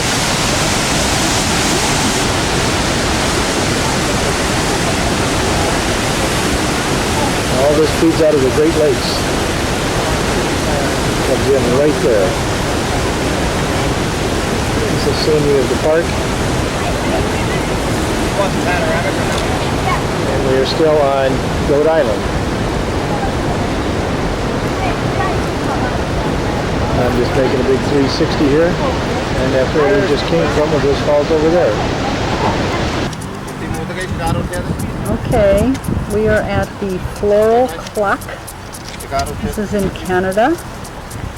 And we're partway between the Niagara Falls and Niagara on the Lake. Niagara on the Lake is the old town we're headed to north of here. And it is on Lake Ontario, across from the old Fort Niagara we went to the other day. I'll take a shot of you and your wife if you take a shot of me and my wife. Oh, absolutely. Sounds like we're always... So it spells out Niagara Parks.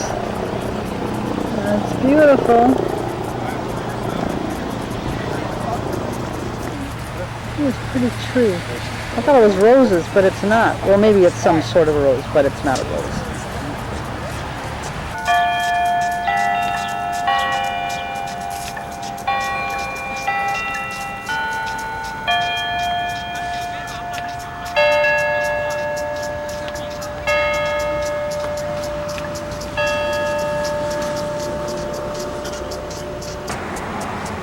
This is part of the power plant here. And the whole side of this building is covered with ivy. See this whole thing? It's covered with ivy. And then you can see the sculptures, and I'm not quite sure they'll show up because the sun is pretty bright. Beautiful. Okay, here we are, part of the power generating plant down here. This is on the Canadian side. All the whirly-poo water here. Okay. Get the American side over there. And let's take a slow turn down here. And there's the US of A down there on that side. A little plaque that tells about the floral clock and the size of the hands. It has an hour hand of 14.5 feet. It has a minute hand of 17.5, a second hand of 21 feet, and the Westminster chimes that we got to hear. Okay, here we are back at the clock, and there's the hands we were talking about. Yes, indeed. So the minute hand was 17 feet? 17.5. And here we are touring down the Queens Parkway in Niagara-on-the-Lake in Canada. And this is a little old town. And the one section we decided is the Beverly Hills of Canada because we saw a lot of beautiful old homes. What they did with a lot of the old homes is they made them into shops and bed and breakfast. There's the Prince of Wales house, established in 1864. Flowers, flowers everywhere. Beautiful flowers.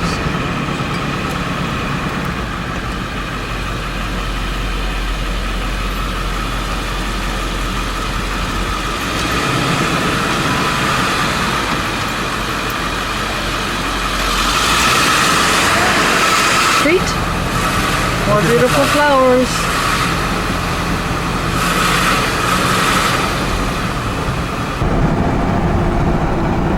This were a lot of beautiful homes and miles of vineyards behind them.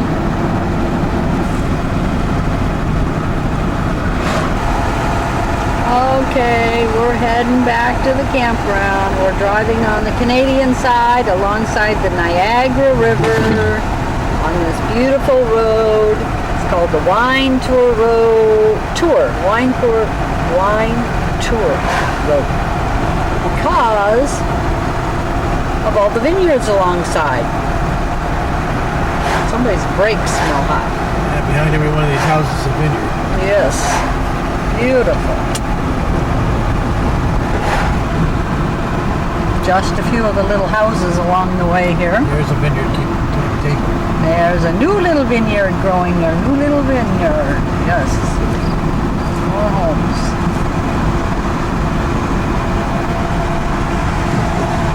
Ooh, the bumps and the bumps and the bumps. There's the vineyards back. All vineyards back in there. I'll drink that.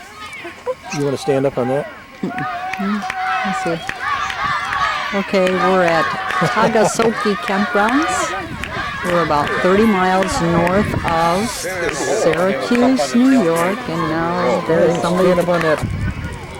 Okay, now I'm standing on the back of the truck. Now we can see the fire. It was all in the shape of a teepee. And everybody's standing out here around it. It's cool tonight. We're probably down around 70, probably down to about 50 tonight. With jackets on. Neat little campground. We're sitting with some people here that live about 2 hours away, and they come here for every other weekend during the summer.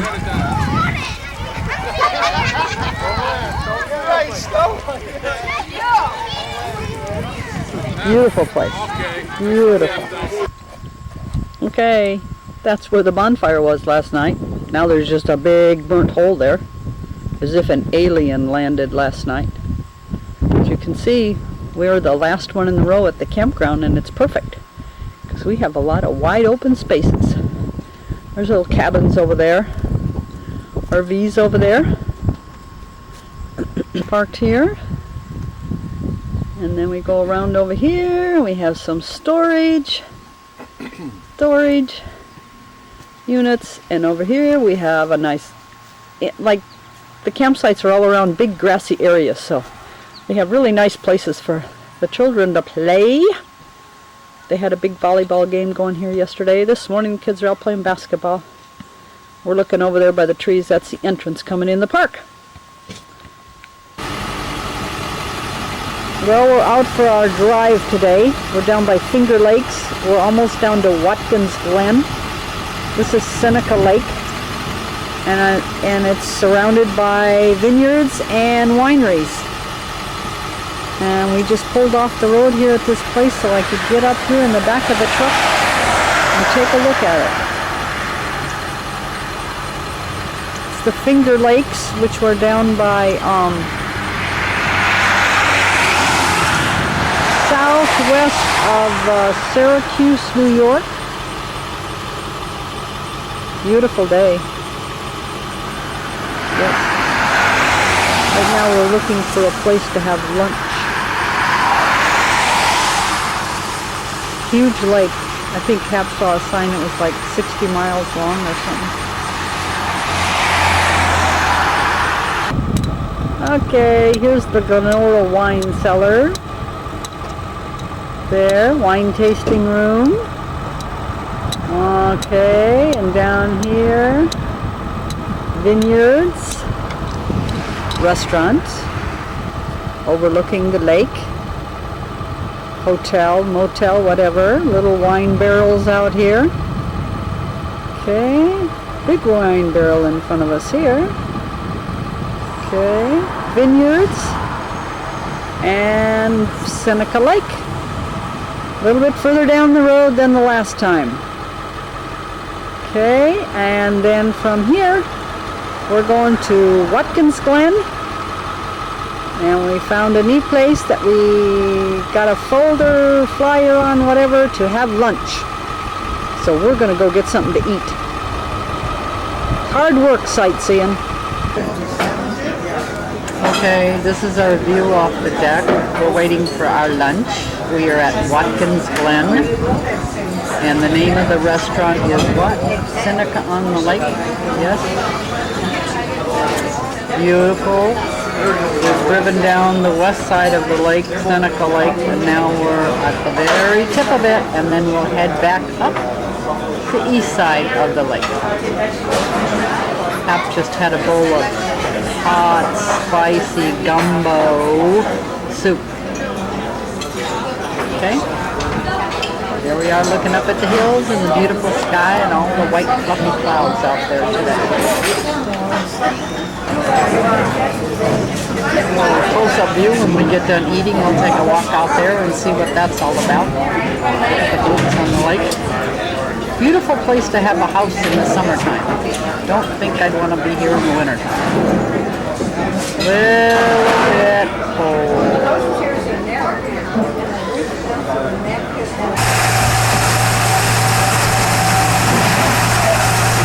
Hey, we're going up over the bridge.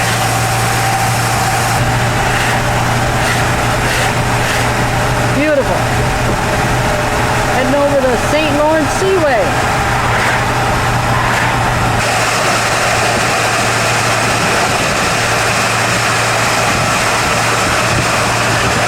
We're going to a campground on an island. There's 1,700 of them up here. My name is Nancy, we're your tour guide today. Kathy, we have Kathy Cat Harmon. We call her Captain Bearpaw. On the second deck, by the stand, we have Eric. On the first deck with lunch, we have Joe. Any question you can ask any one of us. As the document of Coast Guard rules and regulations, we must to the years the 1880s and the 1920s. Many millionaires came up to the region to purchase these islands. Built lovely 30. Homes upon the black market crash, the Depression era, when these homes torn down or intend to burn. Owners to this money found the insurance money far more valuable than the island themselves. You notice throughout the tour I do talk about fires quite frequently. Not that we have around fires, just more difficult to fight. Now the firemen in the region try to keep a sense of humor about their pretty poor record. Name their 4 fire boats, the last chance, the half chance, the no inside. This is called a large green home will be this end, twin house. Got a state twin sign. At one point, 2 identical homes stood here in the apparent image of one another. Abraham Lincoln and Nathan Strauss, co-founding G&S department store in New York City. Also married twin identical sisters, but unique to both twin identical homes. Unfortunately, the second home formed out in the 1950s, the fire hazard. Foundation of the second home today, an in-ground swimming pool for the Cooper family from Syracuse, New York. Abraham Lincoln and Nathan Strauss, these 2 men and their wives, perished due to flagged in it back in 1912. The large white home with the red roof called Casa Blanca 92 for Cuban sugar plantation owner. Today is owned by Mr. and Mrs. Albert Amsterdam from Key West, Florida. 26-room mansion contains many regular period furnishings, which includes one of the first made by your piano.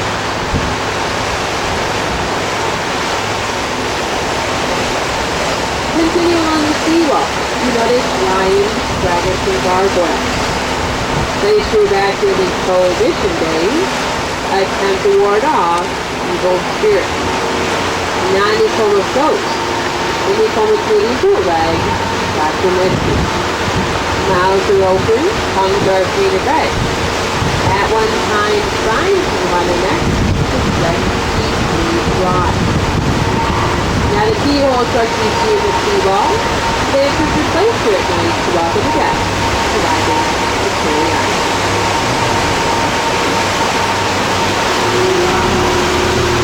Now the large brown home with the pedestal around is called the Ridley Lawn. They owned by the Donald Hasseltine family from Scottsdale, Arizona. Mr. Hasseltine provides his income rather than the way. He manufactures plastic bread wrappers. Home is usually built for enlisted by the Kellogg family from Battle Creek, Michigan. Nephews are the same Kellogg who own Raiders. Horticulture raised Christmas. One is the best. Whitney Lodge, one of the best in home all the time. My favorite part is to the backside. It's beautiful flowers. Now the first time we have on the right-hand side, we're going to pass by an egg-shaped iron that has no structure time. All the doubles of it. Not a lot to look at when the story that lives with the island.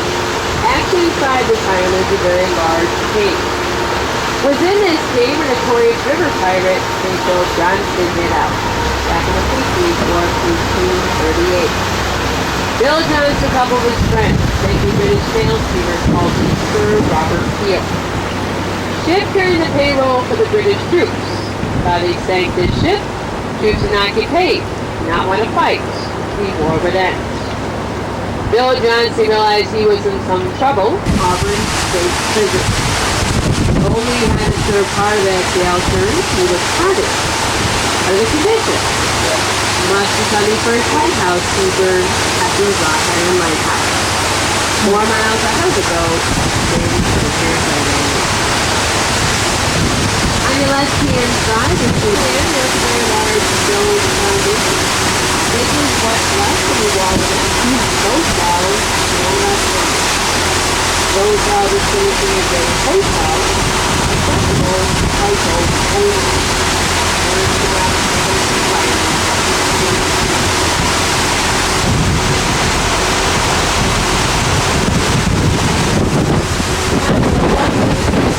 Third Island. This is what is known as a walk. Back in the seaway, on this home, inside there are no rear corners.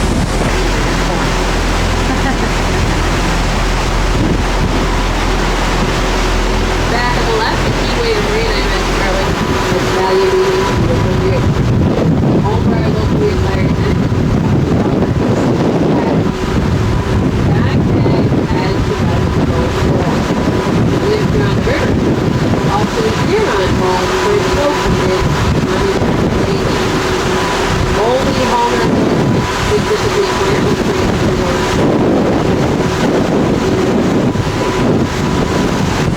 Now locally we call this the artificial island. The only man-made island here in all the South lands. Little story that goes with it. Back around the turn of the century, Mr. and Mrs. Hudson P. Rose came to New York City. Mr. Rose had told his wife, honey, on an island, which was a beautiful summer home upon it. Mrs. Rose said to be a very fussy woman. Could not find an island in all the 1,000 islands the river fancied. Mr. Rose decided to build her one. Purchased 3 underwater shoals in this location. They sea all around it. Pumped out the water, filled it in with dirt, sand, and gravel. Planted some trees. Built this beautiful stone home that you see here. But Mrs. did not like the island. Come to find out, really didn't like Mr. Rose either, and she left all three. I also 4 years ago to the Duryea family in Phoenix, Arizona. The clock tower you see is new this year. This was the faceplate done on July 4th. And quite a bit of work with the Duryea purchased it.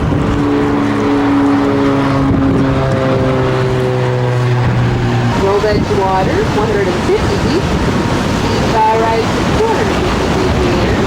60 towers. Of these 5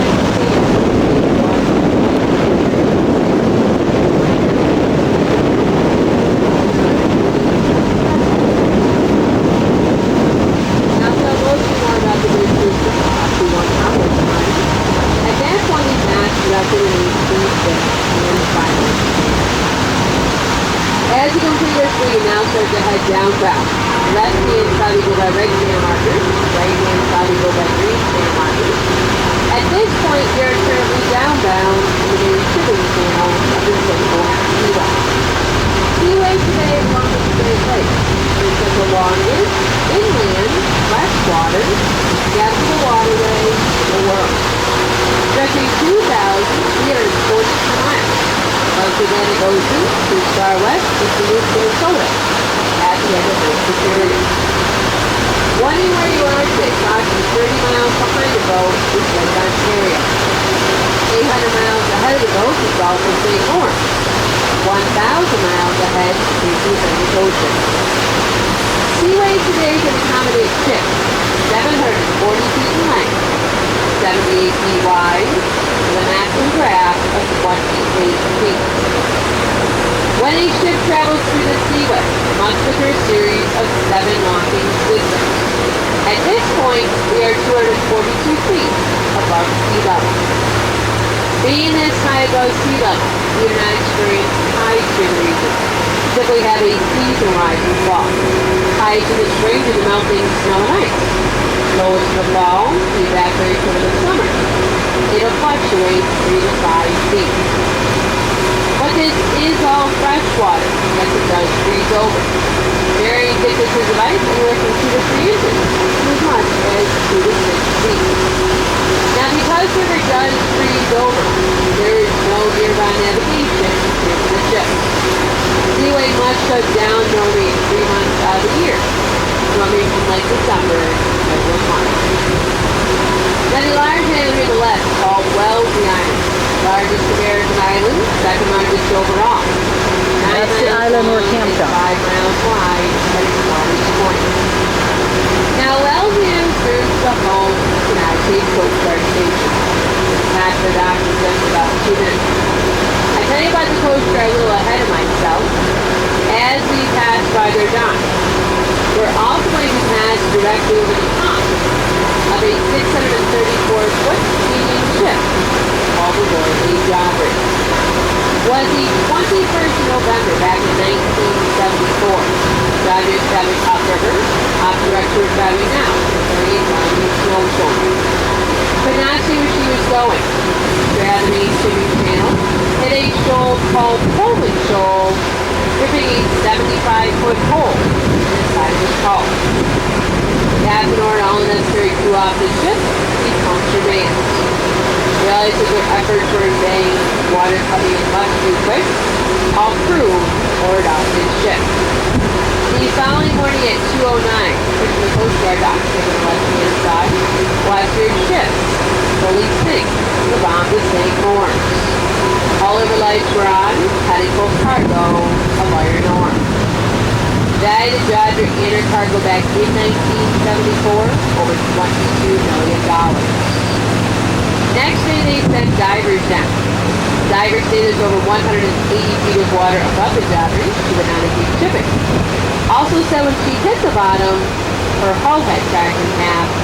She could never be saved. So as we pass by the Coast Guard dock, we pass the bow of the Royal A. Joffrey. Her stern lights by Winley Lock, a large brown home on our right-hand side.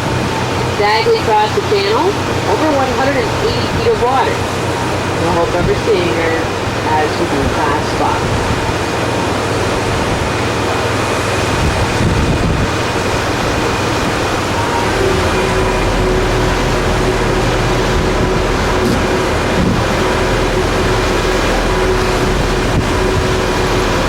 Large tan home in the hills to left, called Hopewell Hall.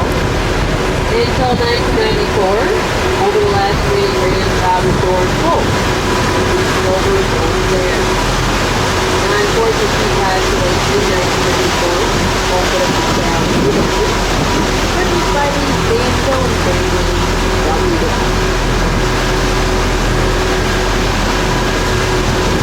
Island Excellence is called Golden Island. That is named George Coleman.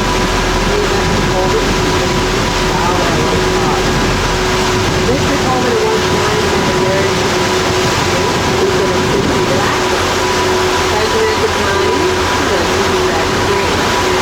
of course, the president goes in the flag, Mr. Bottle, popularized the street. But it was also during this fishing trip, the American public and their president could not swim. Thomas Ellen Fellow Memorial Wild Fishing.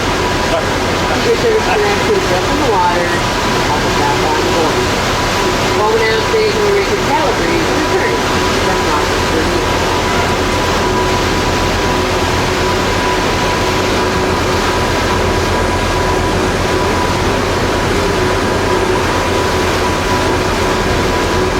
Next left, the flag step, the flag, which is Navi Island, owned by Dr. and Mrs. John Marola from Casanova, New York. As we pass by, we'll see second two homes with green front. Notice the unusual state colors holding up the second and third stories. These rocks are pink tombstone granite, right up directly to the bottom of St. Lawrence. Pink tombstone granite is the volcanic region.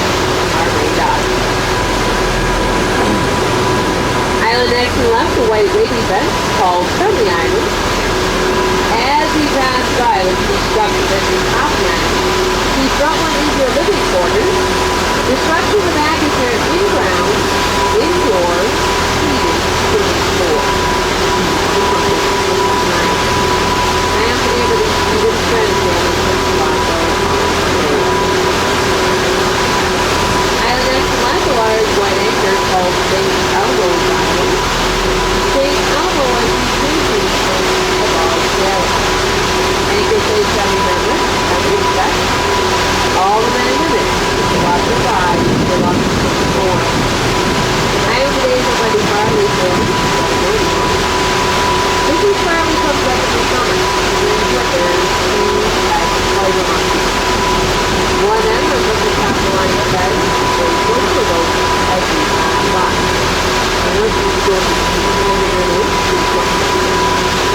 Island next left all the trees called Florence Island. Gratitude was offered the gift to Arthur Johnson after she built a treaty song. Florence along the same horse. I know the flag is Bell Island, and that we had a Imperial Island, and had an actual capital and Hard Island. Now before we tour by the capital, we're going to pull the stories from back to down here at Uncle Sam. We're currently our off-season. We're running 2 boats on regular tours. So welcome our passengers tour with us.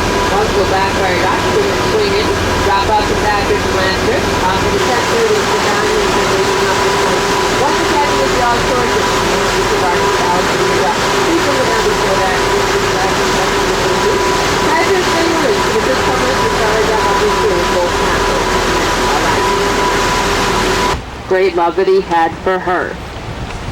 Just an Ashley rumor called Just Dreaming Up. On the hard island itself, at this end, this is the Arc of Honor, a miniature replica of the Arc de Triomphe in Paris, France, from a welcoming center for all of Hard Islands. Large stone building here on the water's edge, the Ulster Tower, or the Children's Playhouse.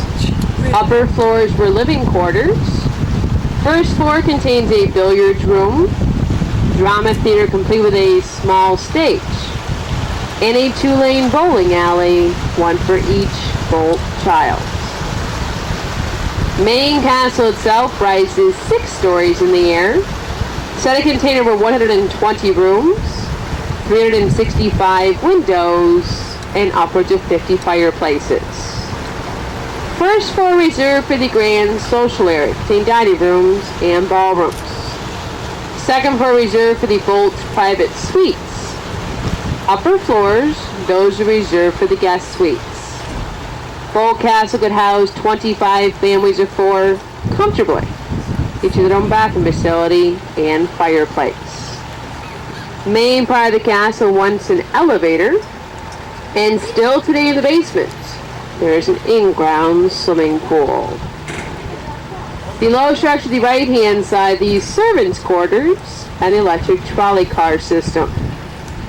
Atop of here would have been the Italian flower gardens. The tower hidden to the trees, called the Hennery.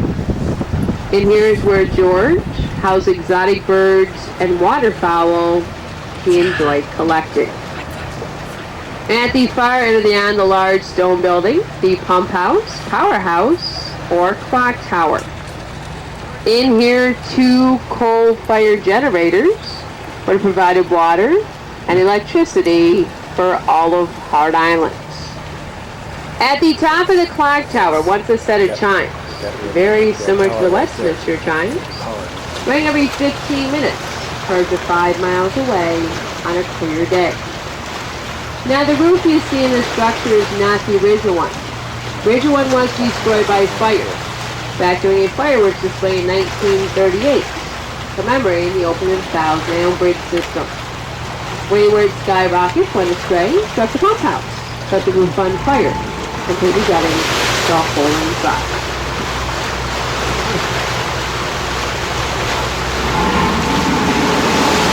Now I do a fast power out. So this is the large meter company. This is the old gas. And here is the door. Out of the power gas. Also, and now the doors are all over the top.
George Ross fell into the castle, the British England, 730 foot, upon the island again.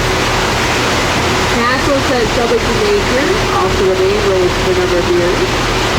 Changed ownership a couple times. 1977, purchased by the Thousand Island Bridge Authority. Purchase price was $1. With this sale, there were 3 conditions. The first, castle may never be open for private use. There is used as a restaurant, hotel, and other such structures. Secondly, the castle must be open for all nations to view. And thirdly, anybody raised in addition to capital must go back directly into excavation of capital. Now, today the Thousand Bridge Authority never plans on finishing boat capital. They're going to restore it to how it was in 1904, when the weeds gone. They feel the weeds never had a chance to see their task completed. Nobody else could either. Had Bold Castle and Hard Iron Bank completed, would have been 14 structures in total, located around the island. Georgia then had a heart-shaped seawall placed around the outside, and he would have then presented it to his wife Louise on her birthday, February 14th, which is also Valentine's Day. Now at the very end of our tour today, we will make a stop at Bold Castle, giving those of you who wish a chance to tour to the castle's grounds. There is a separate admission fee. Population 4 seagulls on that island. As a very popular island spot. You know, we're just we don't have it out here in front. No island. Actually, like I said, we're just talking about it. Up until 1994, science there, the country, and the old control. So they pulled their money. Yeah. But this I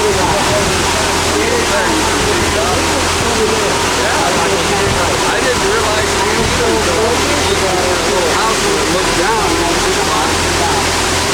if you're on the front deck, you should be able to see just beneath the bow of the boat at this point.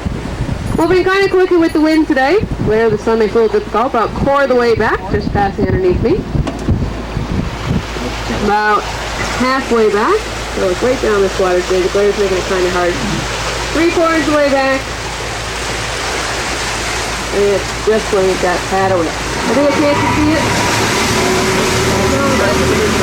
That was the international boundary line that's got this tonight. The international line.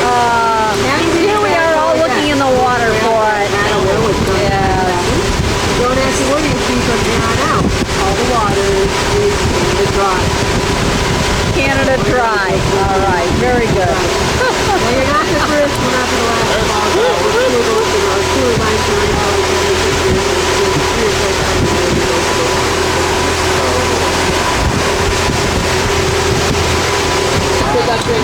Okay, there is the tower. Of course, you want to stop the back of the boat, it's costly, but beyond average, it's about 14 activations and cross just up to the top. You're going to know this big cross. At the base of the cross, there's the letter F. Beneath that, an inscription which reads, In Memoriam of Francis Village South, 18 July, 1892. Waiting for the resurrection. Quite a mystery surrounding this cross. Nobody knows who Francis was, why the cross was placed here. No record of Francis Village South. Others trying to these record books. Now the island was for sale back in the 70s through a tax act.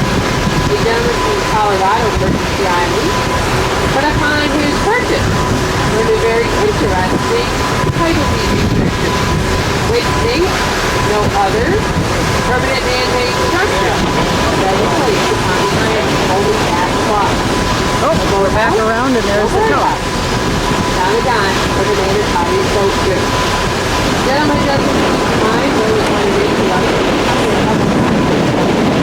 They have got the fire, the fire just goes to the street. From the night to the kind of fine top, was out beneath the starlit sky. As for who Francis was, why the cross was placed here. Always has, most likely always will be.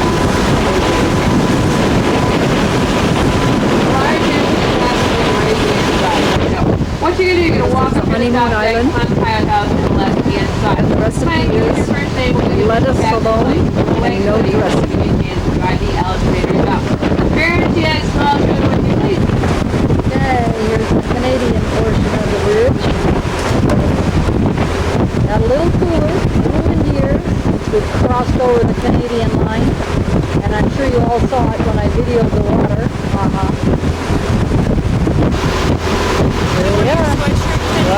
the tower.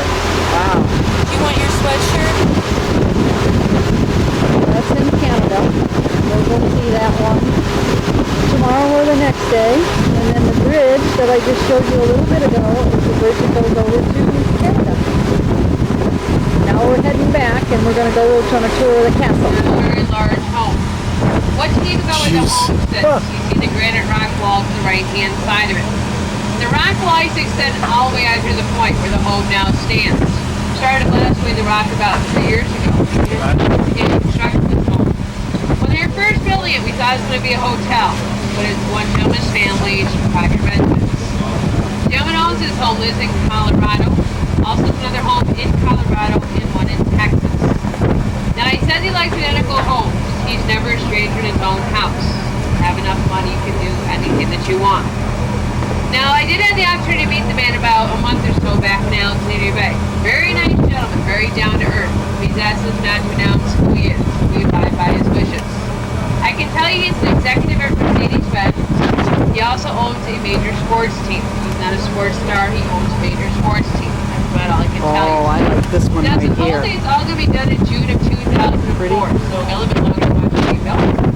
The only thing I forgot to ask whether he had any single sons my age. If we get a chance to talk to him, I'm definitely going to ask him that. Classic here on the left-hand side. Qualify, it's got to be above water 365 days a year, have one tree and at least 1 foot square. You can jot down For the phone sale, number, or if you 2.5 million don't have a pen, Canadian you can dollars. go downstairs to Asher One, make your checks out to me, and I'll take care of it for you. I promise. Wow.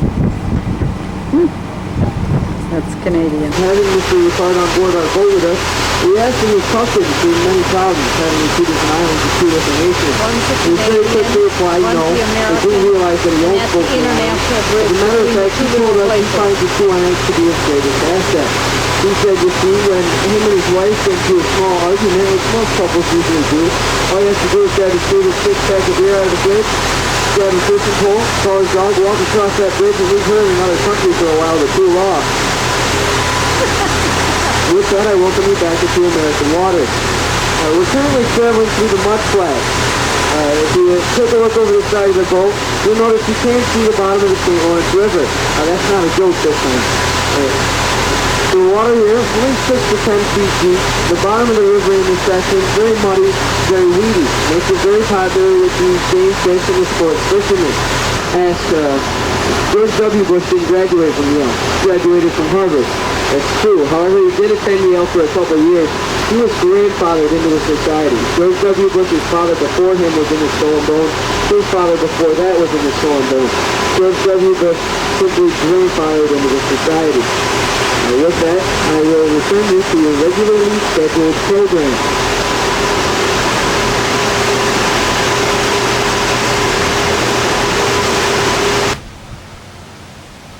Here we are out in front of the castle getting ready to take a tour inside. Beautiful. Okay, we're going to walk out here onto this. Over here. This here. That over there. Then we're going to go over here and up into that. And that's the powerhouse. How was the power made? Well, the power comes from underground cable out here. It's underground cable from the mainland out here, and the telephone lines and water is pumped out there. Not pumped out, but water is drilled out here. Take a look at the very top over to here. And then zoom in on the little round thing up there, how delicate that was built, and it's still in one piece up there at the top. Those tables up there at the very top, yeah. What's holding that round section up there, the little castle-like thing? See, this was built in 1900, and he quit building in 1904 because his wife passed away.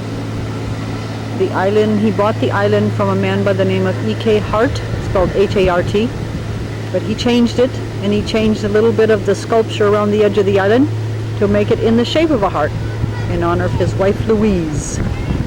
Now take a picture. Okay. Thing used here from the seaway. I need to go back up to the top and get a look at what's sitting on top of here. I did not pay attention. There they are. Milk. Yes. Wow. Beautiful. And I don't know what that says. AD 1900, I think. Yep. Okay, now here we are walking out on this walkway. And look at these rocks and things that have been made to make this walkway. It's a lot of work a long time ago with hand tools. All the sculpture work right here on all these. Yes, beautiful. Here we are looking at the front side. Yeah. Grass? Yeah. Beautiful. Not over the water. Well, earlier when we were coming towards here, there's a big freighter went through, but it went around the back side of the island, so we didn't get to see it. Here we are looking around, all the way around. And the island. Hey, Mr. Hap. Hi. Look at this, how it's built. This is the powerhouse. At the powerhouse. Okay, this is the bowling alley. Inside the history of the Candlepin Bowling. Inside here.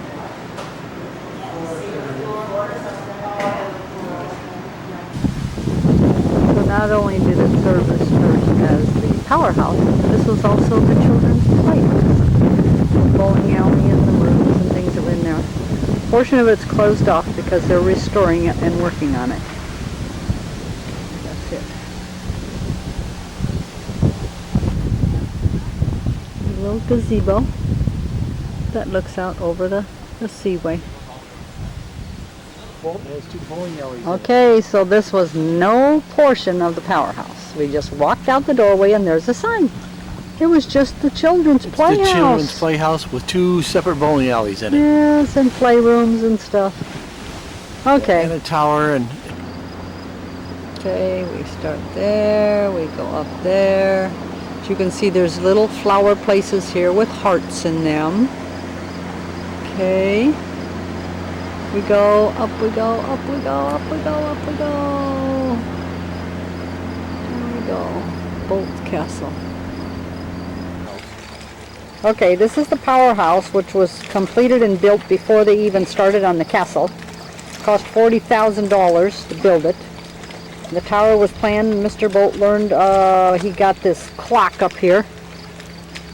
Which is... Disposing of a set of chimes. They were too loud for city 15 streets. silver bells in the size of 12 and sizes from 12 to 14 feet to represent of the Westminster chimes that could be heard up and down the river. That's how loud they were. And the apartments on the top were for the engineers, the machinists, and the experts employed in the connection of the powerhouse and everything that went on. Storage battery installed for the dynamo room and all the things that kept this place. Okay, we're on the top balcony of the castle, overlooking what all we have seen today on our boat tour. Looking out there. Beautiful.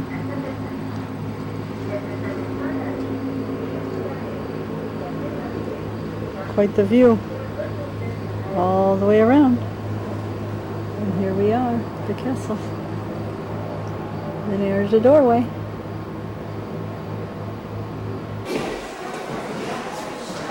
Okay, here's all the different floors, up, up, up. And they're still working on all those floors up there that were destroyed from years of not seeing it taken care of. And this is the last year's project up there. In the beautiful stained glass dome. Okay, looking at the front doors of the boathouse here across the water. And here we are as we back it on up. There we go. That's where he kept some of his boats. All told, he had 57 boats. The slips inside the doorways are 90 feet long. This is where that, and the doors opened up all the way to the top. which left room for the mast to go in for the big sailboats that he had. Plus he could put other boats behind it or alongside of it. So all those doors open up and are wider also. Go ahead. How he got the information over there for them to bring his boat over here is beyond me, but I imagine they had a boat sitting here all the time that they took over there when they needed it. This was a man who came from Prussia at the age of 13, city of New York.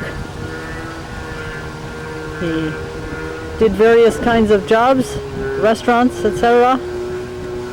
Went to Texas, was farming, lost everything in a bad storm, came back to New York, didn't have any money, started working in restaurants, and worked for some of the big hotels, and him and his wife that he married were part of building the Waldorf Astoria. They built it, ran it, and a couple of other the big ones, and then he started buying property here on the islands.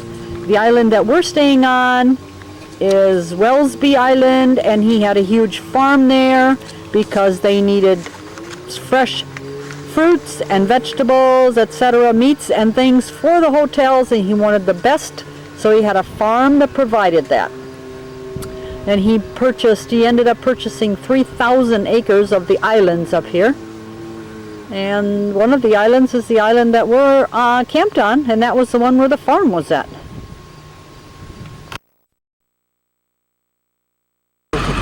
Okay, we're taking a little drive, and this is the Nordic Blossom. Driving down here, this is going through the St. Lawrence Seaway. He's going in front of one of the little islands, huh? That's where we were out tooling around yesterday. Wow, beautiful.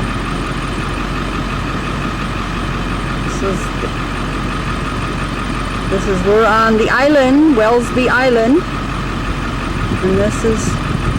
He's heading toward Ontario. Oh yeah, he's headed off towards Lake Ontario. He's a beauty. We're right past our campground. Uh-huh.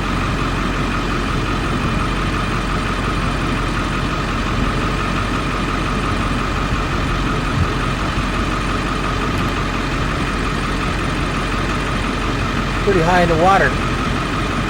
So he's probably empty, going to get a load, huh? And they're going right in front of these people's homes. They live right on the water here.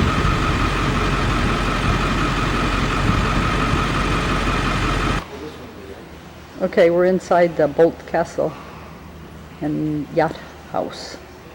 And we saw this from across the water when we were at the castle yesterday. So we took a drive. Now this is on a little island called Fern Island, and that's all that's on this island. This Fern Island is this boathouse, and the road over here is from our little island, Wellesby Island. There's the doors that come in, and in here is a collection of some old boats. Now these aren't boats that were his. These are boats that have been donated and placed in here. Old, beautiful wood. Beautiful.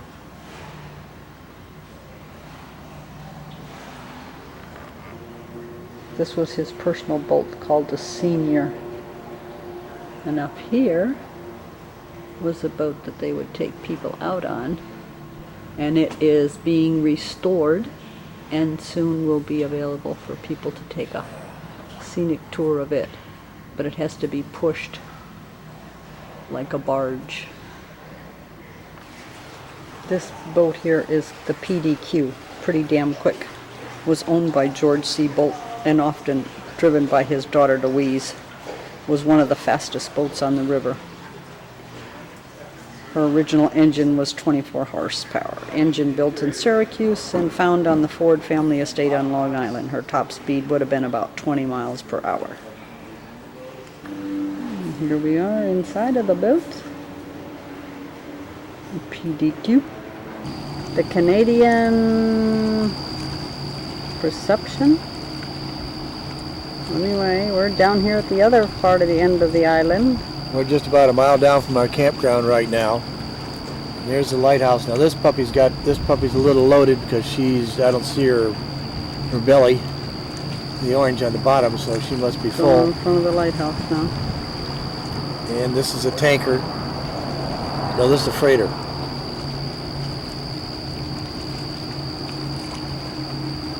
This is a freighter. So she's probably coming out of Canada from the Atlantic. Atlantic? No, honey, Ocean. heading to the Atlantic. Atlantic's that way. No, I think that's so. west. Okay. That's east. East is the Atlantic over there, honey. Okay, so she's Good. headed Somebody toward the took his Atlantic. compass away from him again. God, he keeps losing his compass. Find his compass. There's a couple of islands with houses on them out there. I don't know if that's going to show up in the sunshine here, but we'll swing around nice and slow. Looking off there to the west. Here we go. And I don't know if we have it on the tape, but there's 1,798 islands. And an island is considered anything that has a tree on it. If it has a shrub or a bush, it's not considered an island. Okay, we're just getting hooked up right to the campground. And there goes one of the big boys. Just round in the corner there. We had quite a rain last night, and it's pretty chilly this morning. And today is 9/11. We're in New York. What a day.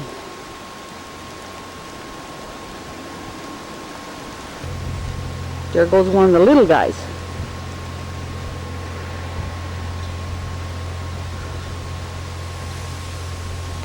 Okay, we're leaving the island.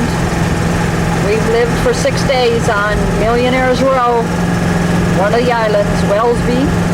We're headed over the bridge.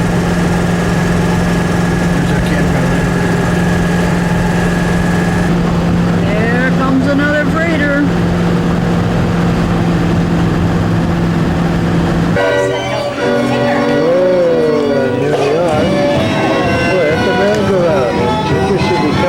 Building in minutes.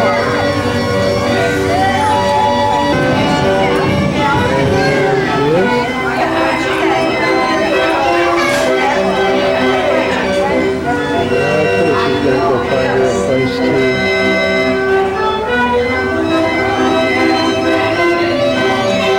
to sit, I guess. So I guess I'll just have to catch her on the way around. Unless she comes back this way.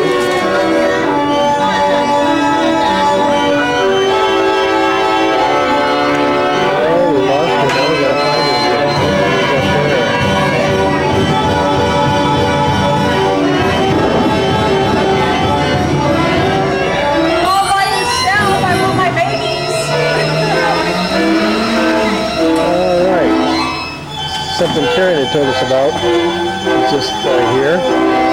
So we just happened to spot it while we were in town in Sarasota, whatever. Anyway, we're in New York. So we're like going around, which is, I can't remember what the date is, but I'll find out. There she goes. Now this was crafted in 1910 in Coney Island, so it's 1910 manufactured. I'm sure it's quite worth a little money. It's all in house, so it's not in the weather. And there she goes. And this is what it is housed in. This is the middle of a city park. That we come into.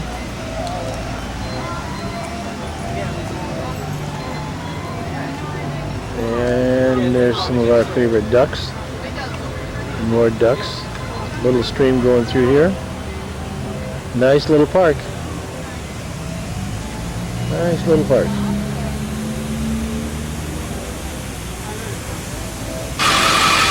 Okay, here is one of the horses, and I forget what these horses are called, but when we were in Albuquerque, New Mexico, Jewel and Sally were with us. We were walking around and we saw a book on these horses. Okay, here we are. There's another one over there. We can't get a full picture of him, but all these horses are throughout the United States.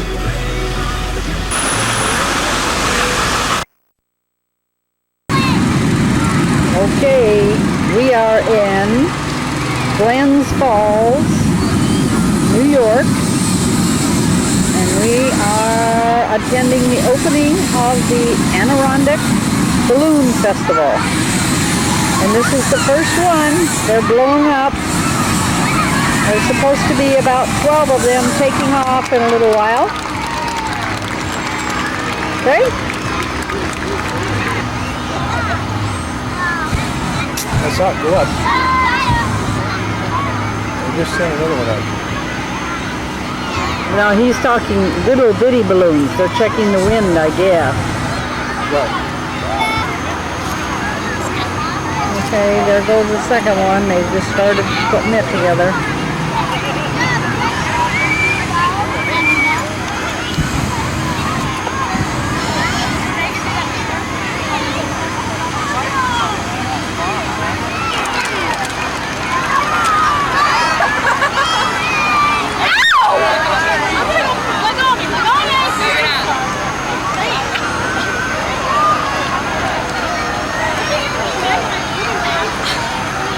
See, they're heading off in different directions. I don't know how to screw that thing. I have no idea how to screw it.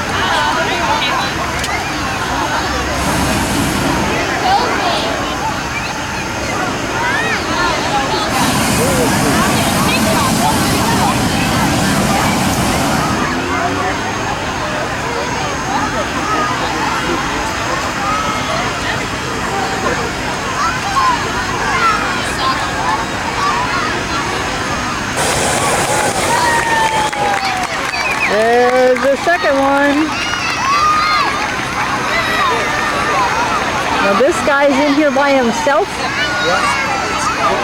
He's going up fast. The Lone Ranger.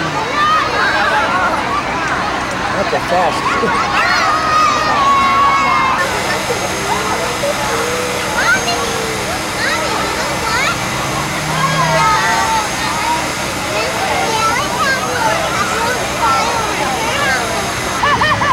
Okay, there's number 3 starting. And number 4. That looks big. Pretty colors too. Number 3 getting bigger. Number 4 is really getting big.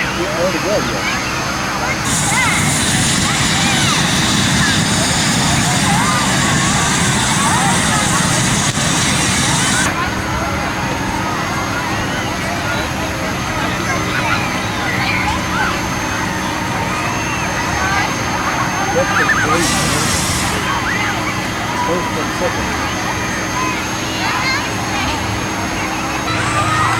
And the diamond. Deptford Police, New Jersey.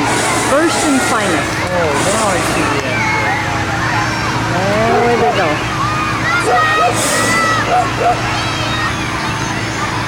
See, there's 5.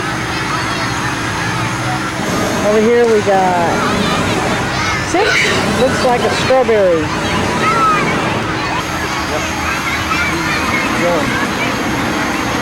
That's number 4 ship.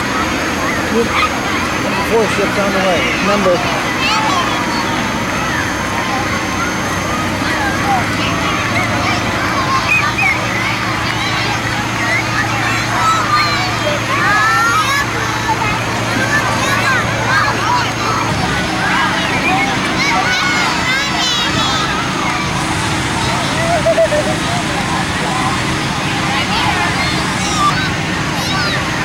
Strawberry's getting bigger.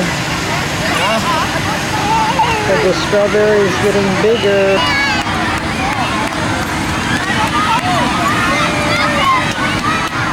That's one big strawberry.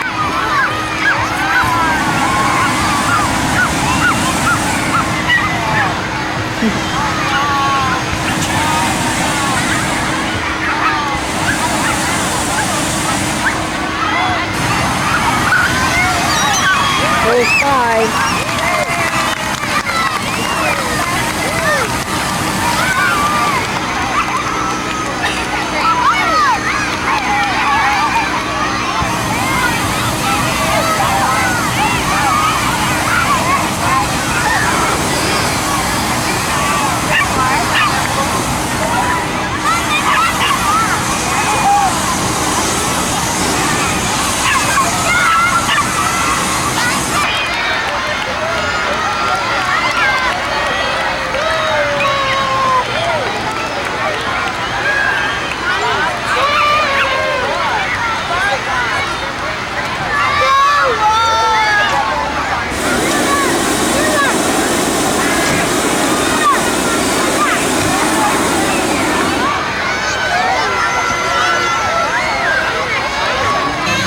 Well, number 6 was the strawberry that left, and there's number 7 starting right there. Well, number 7's almost done. There's number 8. And right in front of us is number 9. There's number 9.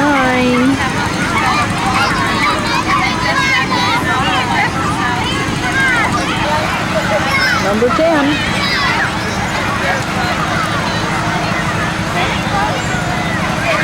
I love you, friends.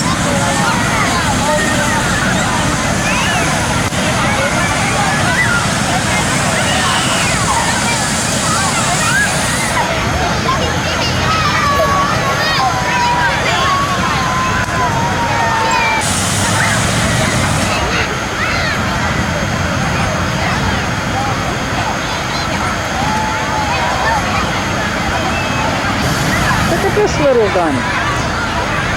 Very good.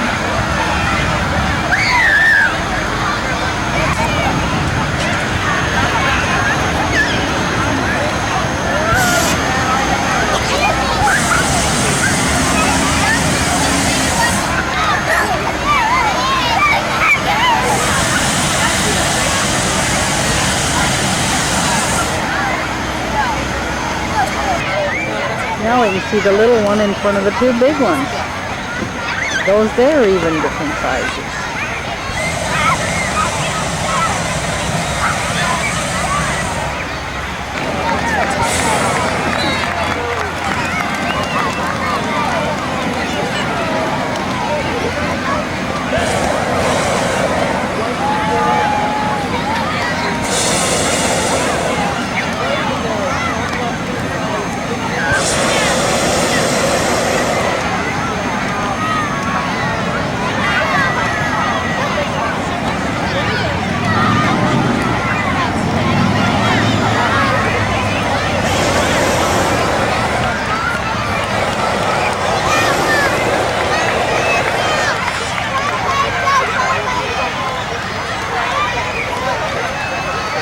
No, nobody's in that one. They've got it tethered down.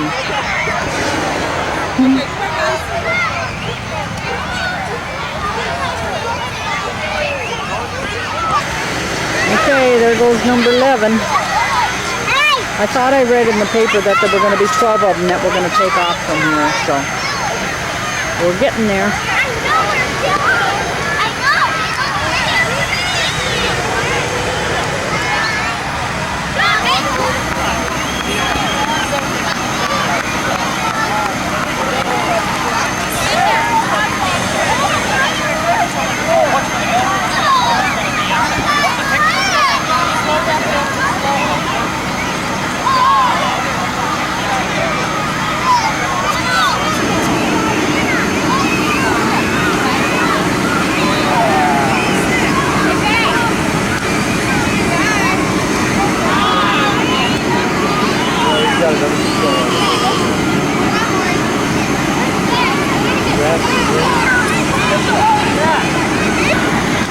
This is a little remote control one here.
Okay, guess they didn't count the little one. There's number 12 of the big ones. They're just starting on it now, right behind the little one here.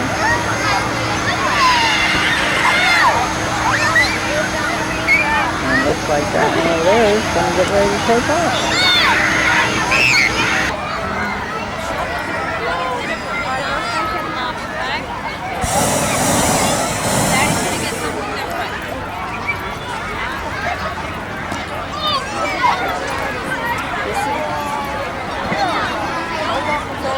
Well, you're like doing this.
That's the last two. Getting ready to go. The one on the right's the one I was just standing right beside of. I was close enough to get the heat from that one. That was neat. Okay, I don't think I want to go up in one. Okay, here we are looking out at Lake George, and we're off on one of our 2-day trips. We left our house at home. And this is Lake George. There's a private beach down there. Lake George is a very big lake. We've been driving along it now for a good half an hour. The other day is Lake George. We were videoing when we went and saw the parasailing and the boats and stuff down there. We're probably going to get some glare because it's early morning. The sun's coming up. Got an island out there. Okay, beautiful. There's our sign, Lake George, and here's the beautiful trees. They've just started to turn about 20% or whatever. So we're off. Okay, now Hap's decided this would possibly be something that he would like to have here. And it's got all the little comforts of home. Got a little dock and a sailboat and a speedboat, probably a fishing boat. A little bit of everything.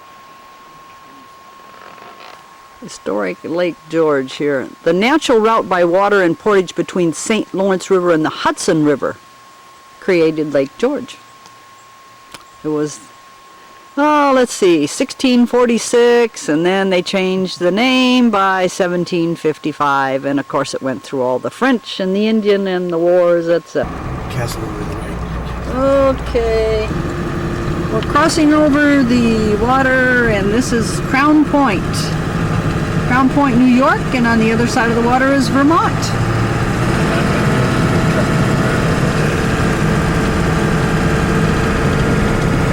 There we go, and this is looking out at Lake Champlain, and on the other side was Lake George. We'll see more later when we stop jiggling around. Here we are, North Hero, Vermont. This is one of the islands. The islands, and there's a little cafe next door, and we got our sandwiches. We're out for our daily drive. Ooh, Little windy, but nice. Little place across the street didn't have any tables available. Of course, they only had 6 tables. In the summertime, I imagine they're really busy here. They had a little patio, but it was a little windy, so we sat in the truck and ate our Hap had sandwich and he had pizza. This is Lake Champlain. And we're driving up to the islands. They're all connected by bridge or ferries or however. It's not really cold, it just looks cold out today because it's sort of gray and gloomy and windy. Yeah, nice. This is one monstrous, big, long lake. Very nice. Just a few boats sitting here. Bye. The site of French Fort St. Anne, Vermont's oldest settlement. On this shore was the site of the Fort St. Anne, built in 1666 by Captain Pierre Lamont for defense against the Mohawks. The Jesuits celebrated the first Mass and erected the first chapel. Though not permanent, this stockade was Vermont's first white settlement. Okay, we'll just take a little round trip here. What was this island? This was Isle of... Oh, I forgot the island. Oh well, we'll get the name. And you can see this is out here on Lake Champlain. Let's go all the way around. This is the little setting here. This is a prayer place here. And here we are. We're still on the same little island here. I just walked down over the rocks and down onto the beach. Pretty quiet. Not very many people around today. It's nice. Very nice. Still there with Lake Champlain. Okay, just looking out from the grounds here. This is the Isle of Lamont. M-O-T-T-E. Mott. Isle of Lamont. Like Mott apples, possibly. Beautiful place here. Oh, it's nice.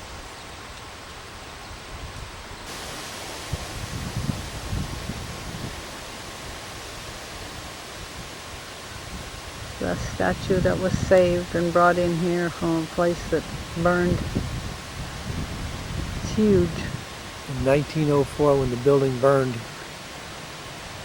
the statue was removed and placed here September 7th, 1991. We can't pronounce the name of the statue, it's French. There we are, leaving Vermont, crossing over the bridge, going back into New York. There we are, Lake Champlain. Going to the town, I believe, of Rouge Point.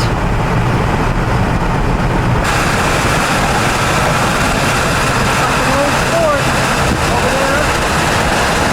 This is the other side over here. Lake Champlain. Well, we just read on a little article, Lake Champlain is 109 miles long. We just checked our mileage, we've done 161 miles so far today. Okay, we're back in New York. Gee, these little states, they go fast compared to the big ones like New York and Texas and California and Montana. Okay, we were going under the tunnel of the St. Lawrence Seaway, Montreal, Canada. I guess it's a pretty strong tunnel, hopefully. Okay, we're here looking at the University of Montreal. We're up on the top of a huge old church. Around here somewhere. It started in 1950. Finished this in 1910 to 1950. I think they show pictures where you can see the original match. Yeah. See the years of that. There were 3 different cathedrals, or at least 2 cathedrals inside. Oh, really? Royal Mount. I guess where those buildings are, kind of the center section would be Saint Laurent, it's the city. But that side would be where I live, Saint Laurent. What is it again, Jonathan? This would be Saint Laurent. Okay. Montreal. I think it's local in Montreal. In front of us would be Saint Laurent. Okay. To the right of us would be Saint Leonard. Okay. Behind us is Montreal. Okay. To the left of us. I'm looking at these planes, yeah. Planes, there's one taking off right now, yes. Yeah. The north. Yep. Okay, this is where we walked up from. We just went out touring around the city. Beautiful.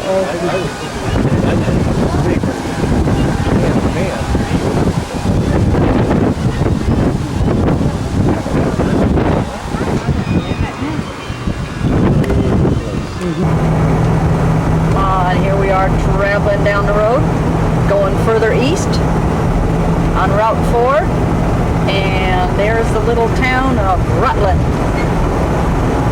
A little bumpy road. There's a little old wood bridge going across the stream. Here in this is Woodstock, Vermont. Beautiful old town. Beautiful.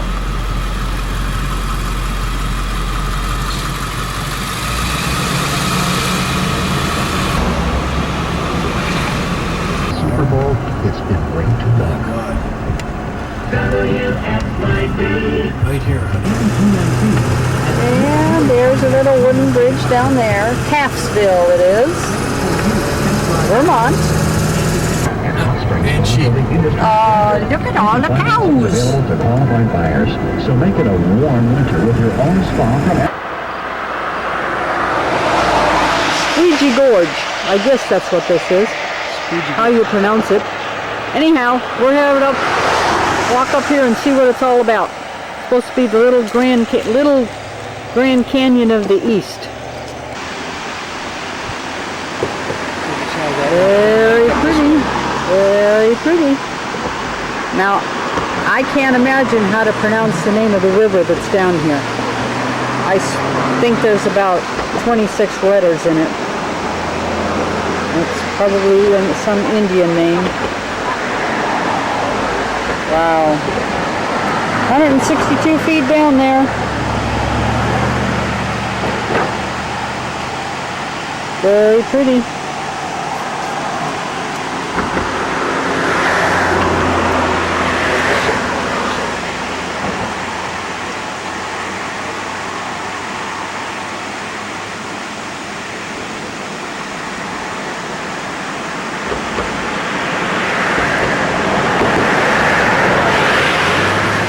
We're standing on the bridge beside the road. We're still on Route 4.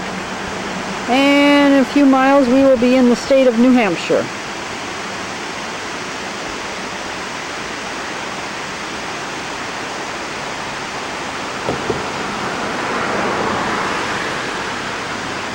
Beautiful.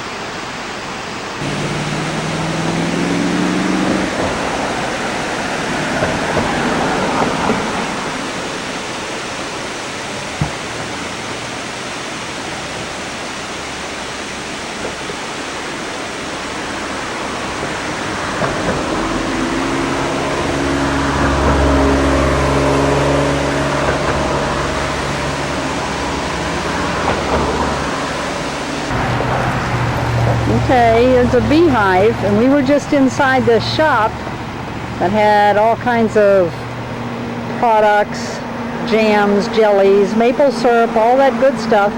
But it also had a beehive inside, and here's where they come in from the outside to go inside this little shop here. They make their honeycombs inside of a glass container, and you can sit there and watch them make their beehives and make their honey. Okay, here we are inside. There they are. There's even a little sign that says you can look for the queen. The queen has a little blue dot on her. And there they are, busy doing their thing. Of course, they're surrounded by all kinds of honey products, too. Okay, we've gone from one coast to the other one. The East Coast, we're in Wells, Maine. Wells, Maine was incorporated 350 years ago. They've already started the celebration. It's really 2003 is the official, but they've already started celebrating. And we're standing on the beach, Wells Beach, and we're looking about, I don't know, 8 miles up the road here at a peninsula. We're not sure if it's Kennebunkport. I'll have to go back and look at my map here and see. It's a beautiful day, October 1st, supposed to be in the 80s today. We're out for a walk on the beach.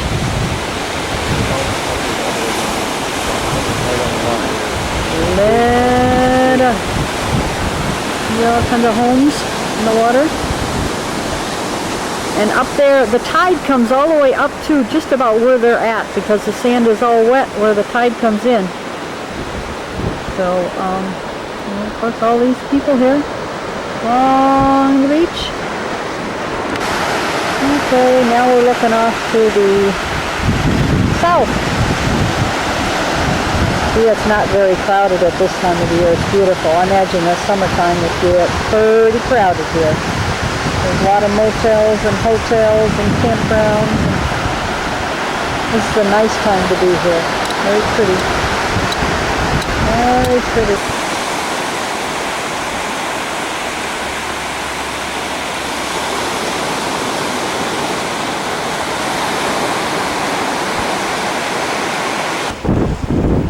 Okay, the peninsula we were just looking at from down at Wells is Kennebunkport, and we are up in Kennebunkport now. We just pulled off the side of the road. We were way out there. You could probably zoom in. I've got it zoomed there, yes. Now is that we're on Ocean Avenue in the town of Kennebunkport. Well, Kennebunk is first, and then we just crossed over into Kennebunkport. So I guess two different versions of it here. And it shows how much the tide goes out. You can see the wet on the rocks here. Okay. And even like over here, you're going to see some people sitting. Where'd they go? There they are. See, they're sitting right on the edge of where the tide... No, they're sitting below it. Oh, up there where all the seaweed's at. Okay. All along here. All the line. Okay. Here are the rocks.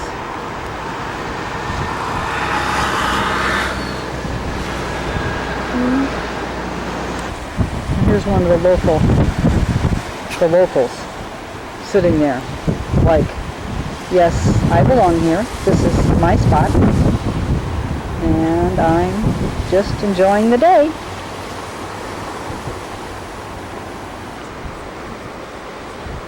Yeah, we're sitting right across the road here from this pretty place. There's a lot of beautiful places to come and stay. Ante up a couple $100 a day for a room. That's okay. We like our campground for $6 a day. Only had to drive about 45 minutes and we're here. We just walked out on the rocks a little ways. Get a different view out here. Pretty breezy. Yes, indeed. Tomorrow is supposed to be a rainy day, so we're out enjoying the beautiful day.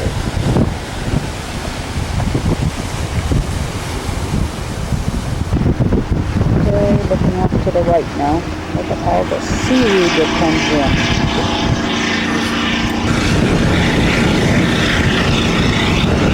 Very they look so little out there on that big ocean.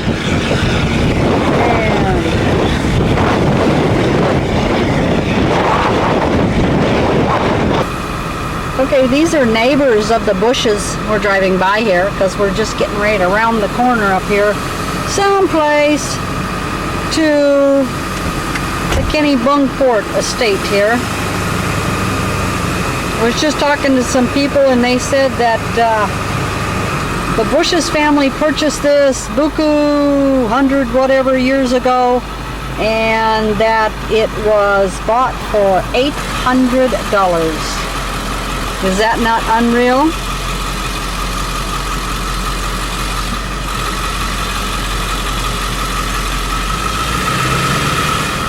Not sure.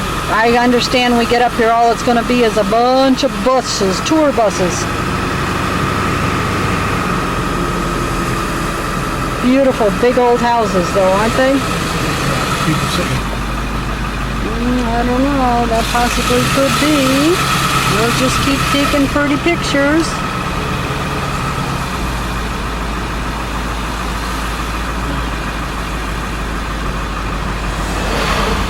Wow, beautiful.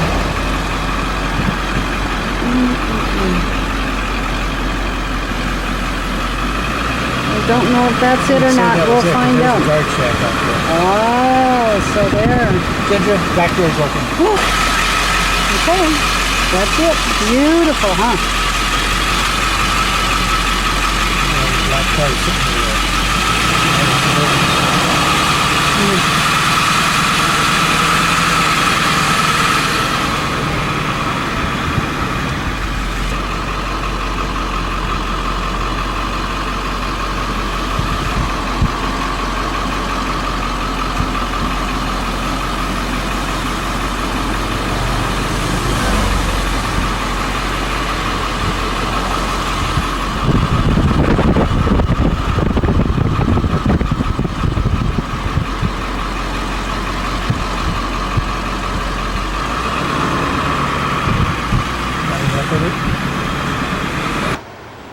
Okay, here we are down the road, only about a block and a half, and we found a place to pull in and park.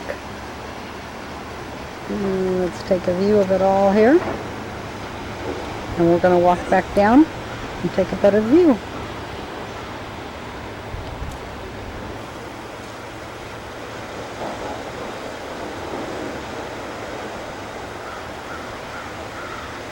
There's a loon out there.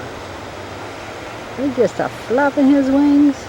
Must be taking his afternoon bath.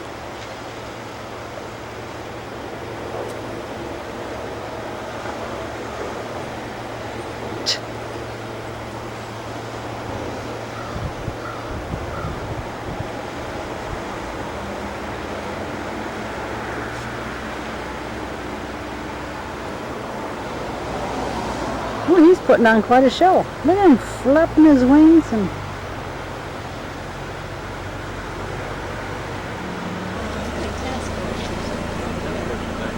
There must be something in the water out there in that one spot. There must be a rock underneath there or something. Oh, because it keeps, yeah. Just keeps breaking in the yeah, same spot. I saw that. Yeah. well, here we are. We got to pull over and park and walk back up here and see it all. And we're staying next to a couple from Big Bear. Now, is that not something? Yeah, I mean, they're our neighbors, really. You know, this is such a beautiful life to be able to go out here and do this. We stopped at the chamber office in Hillsworth. A little while ago, I was just talking to a couple from Anaheim Hills. I had a hat on, said Big Bear. And Hap was on the phone talking to Jeff. I just... Have a cabin there. Beautiful. Turns out beautiful. Okay, one last sweep here. We walked down to a different spot. We're down here standing on these great big rocks looking over there. And we just talked to a lady who was here on Monday, and she said Barbara Bush was here, and she saw her walk out, because she says, I recognize the white hair. And then she got in the car and drove by and waved to everybody that was standing out here. Isn't that nice? Yeah, beautiful. Okay, we're just finishing eating our lunch. We dined with the Bushes, right? There's a nice little pull out here where we parked the truck, just down from where we were walking up the hill here a little ways. And we just finished having lunch. Beautiful day. Great place to have lunch. Nobody was here to eat with us except a few tourists and an artist over here painting pictures. And here we are, probably 3 miles further down the road. And this is Cape Porpoise. Okay. You can film on this. Okay. Cape Porpoise. We're driving out to a viewpoint here. Okay?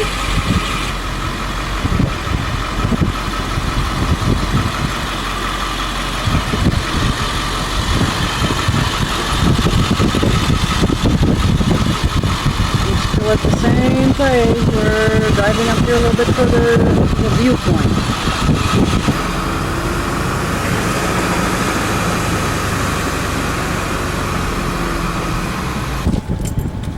Okay, we're out here on a pier.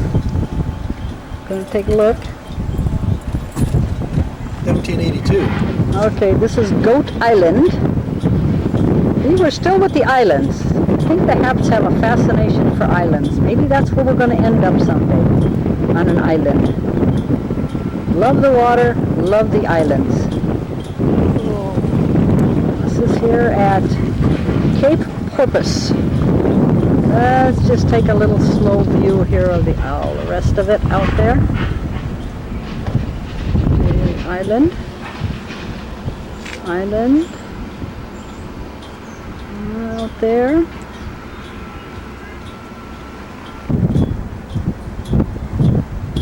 Boat's all tied up.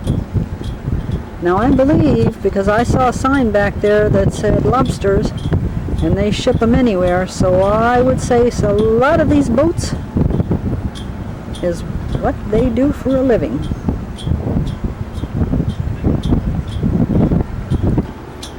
Okay, over here on the pier, now these should be baskets that they catch. I would imagine whatever in them, huh? Nobody's catching anything right now.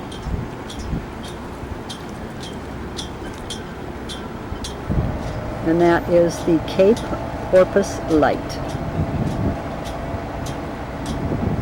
Okay, time to get on down the road. I guess you know where we're at. Freeport, Maine. Okay, we just got started on our ride here. We just went through the little town of Alton, New Hampshire. And I don't have a clue really how to pronounce the name of this lake. But before the end of the day we'll find out, because we're going to be driving along it for a long time. It's a big body of water here. New Hampshire. Beautiful day too. Beautiful day. Here we go all the way around here. And there's even some little islands out there with people living in their little houses or summer cottages or whatever. Okay? Here we are in Lake Winnipesaukee in New Hampshire. We're out in the forest right now hunting for loons. We already went to the Agriculture Center and the Loon Center, and now we're just wandering through the Majestic and going over these handmade trees that have been cut down and chipped out to make walkways across the little creeks if the water was running.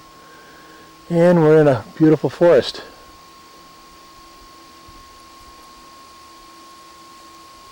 Really pretty in here. It's probably about 65 degrees in here in the forest.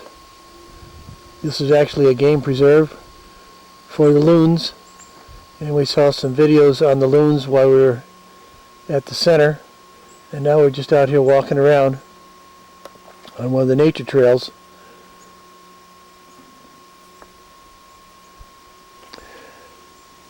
Now that we've crossed the bridge, uh-oh, I hear somebody. You know who it's going to be, don't you? Yeah, I figured it. I lost her back there someplace, so she's out here. There she is. Let's go see what she's up to. Okay, we found her. Don't you dare trip. And this here's an opening that we found in the forest, or in the game preserve, I should call it. This is probably where a lot of the loons are at. We're at. Now they're all migrated to the ocean because that's where they spend the winter at, in the ocean, because this could freeze and it'd be way too cold for them. The reason why they have to leave is because they can't get any food, because when it freezes they can't get underwater. If they get underneath the ice, then they die. Ginger just informed me of that, and so I thought I would throw it in there. See you later. Guess what we got here? We got a little red squirrel. He just darted out in front of us.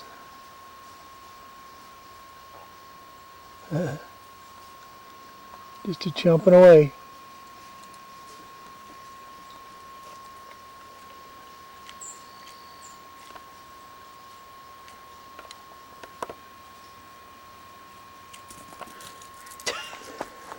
You ain't quick enough to keep up with Boy, he ain't quick enough to keep up with that guy. He just went right flying right in front of us, and he was gone. Man, that was quick.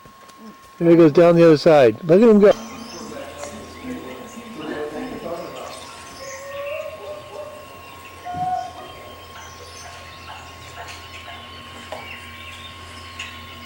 The adult removes the eggshell. It might attract predators to the nest, where the remaining egg is still to hatch.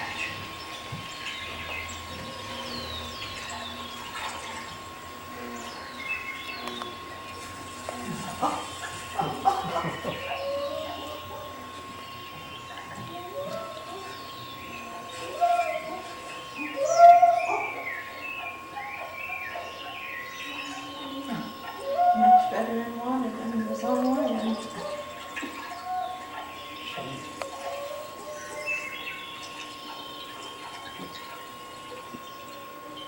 Within seconds of entering the water, the chick tries to dive, but it is too buoyant and bobs to the surface like a cork.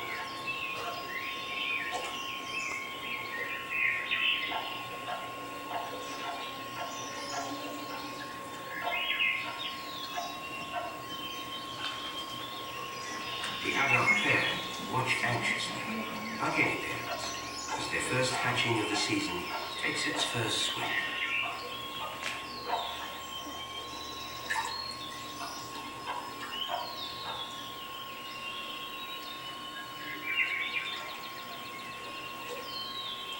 Water is the element for which a loon is fashioned.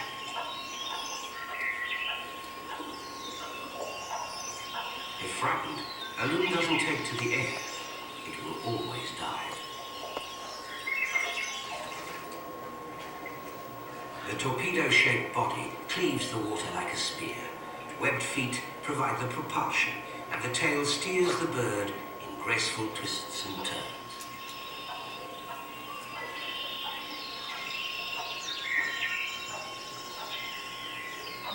During the first few days, the chick is fed on insect larvae and minnows. For their small size, chicks have deceptively large appetites. Adults back.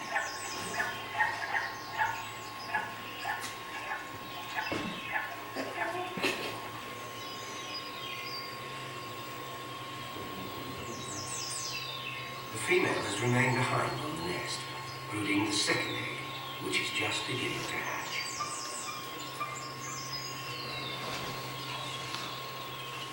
It is only during these long periods of immobility on land that it's possible to see the loon's entire plumage clearly. The striking pattern has given rise to myths everywhere the loon is found. One Native American legend describes how a blind man went to a loon for help. Loon told him to hold on to his feathers as they dived into the water. When they returned to the surface, the man could see again. In gratitude, he threw the loon a shell necklace, which marked the loon's black feathers with white splashes. The loon's dazzling plumage, so conspicuous on land, merges into dancing, splintered reflections of light once on the water.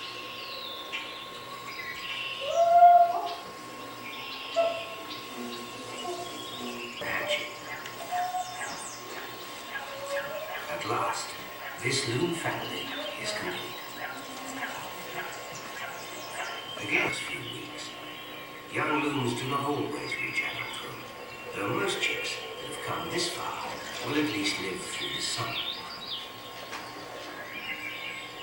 The parents shuttle the chicks away from the nest to a shallow nursery area at a far corner of the loon's territory, where the young loons will be sheltered from high winds and waves.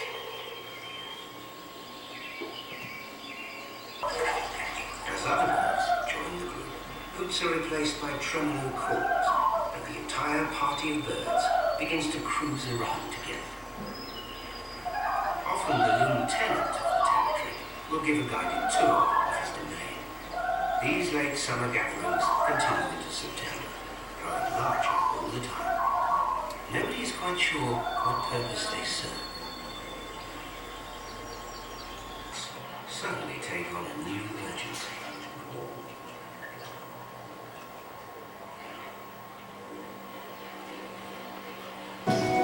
Okay, this is what they look like. This is just a,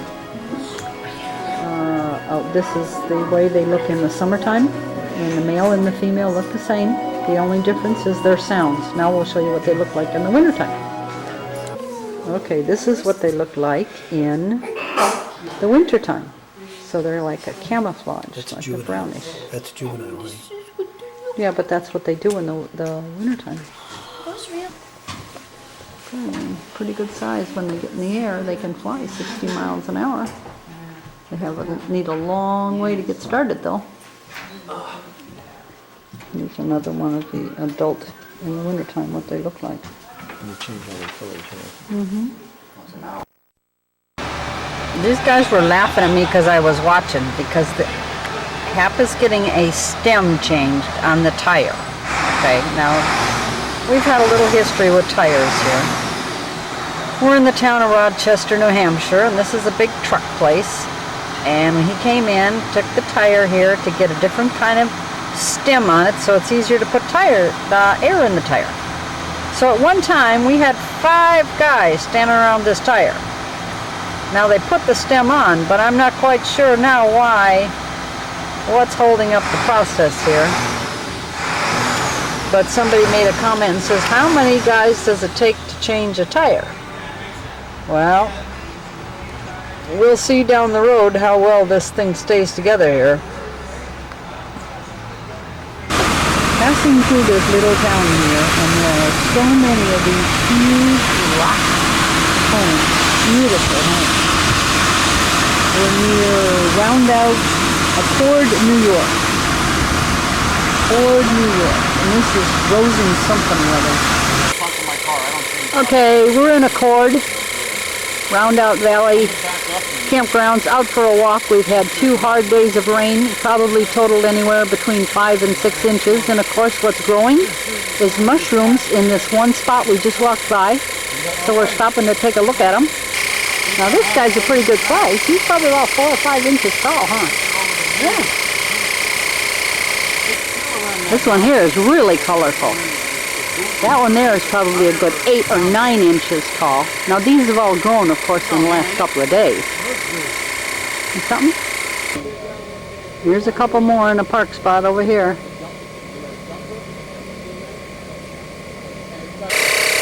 The guy next to us is pumping air in his tire. It's flat.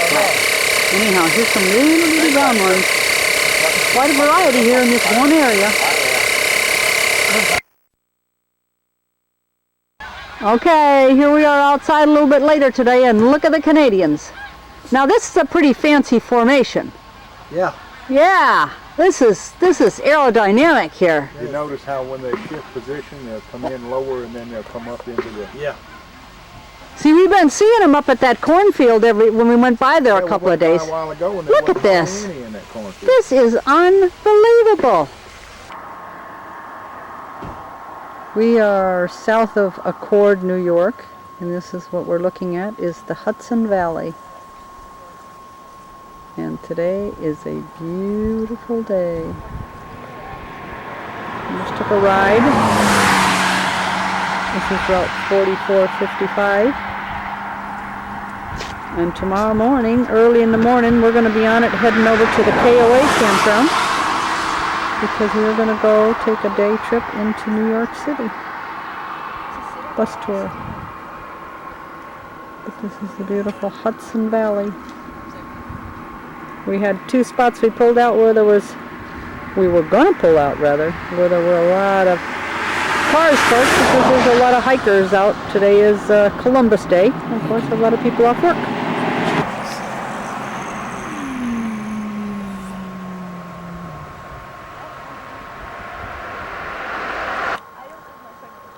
We just came down the road here, and this is like their mountain. Okay, I think it's 1,300 feet. And we've seen a lot of waterfalls just through the trees and little streams and everything from all the water, because we had about 5 inches of rain here in 4 days. So everybody's out today enjoying the sunshine, the last day of it. I hate traveling through Jersey, but I must because it's almost shortest and direct route. We just crossed over the state line Also, from New York to traveling New in Jersey. Bergen County.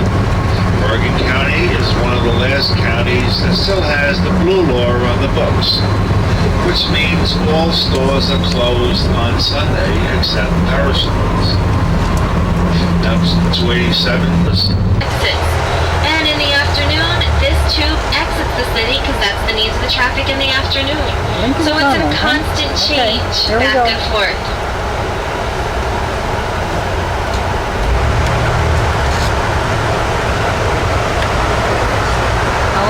Lincoln Tunnel took about 30 years to create. It was created by a gentleman by the name of Osman Ammar, who also created the Lincoln Center as well as the Verrazano Bridge, which we'll see when we go over to the Statue of Liberty.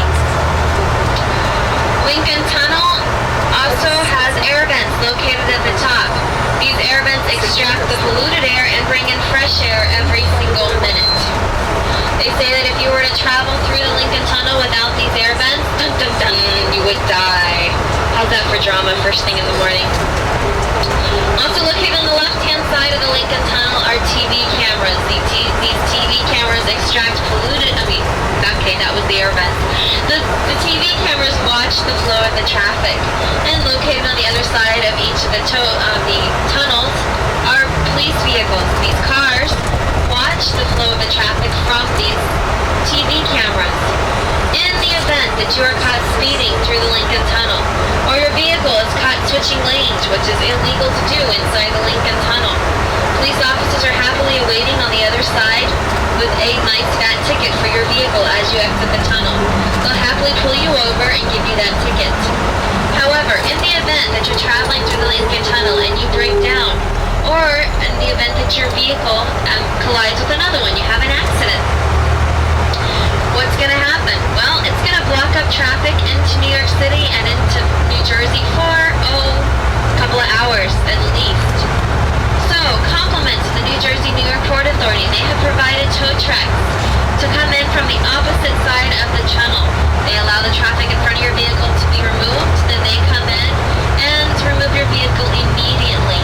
They do so at no charge to you. So, if you want a free ride in New York City, my suggestion is break down inside the Lincoln Tunnel.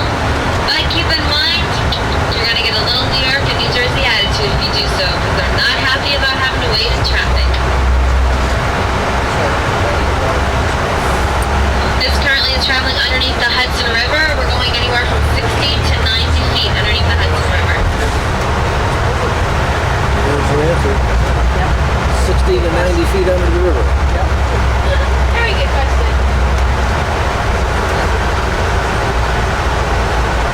In fact, yes, I did. My bad. Okay. The tunnel, they asked again how long it is. It's 1.5 miles long.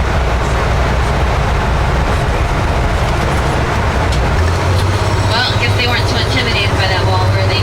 And have continued to take over the settlement and to grow into the area of New York City that we have today.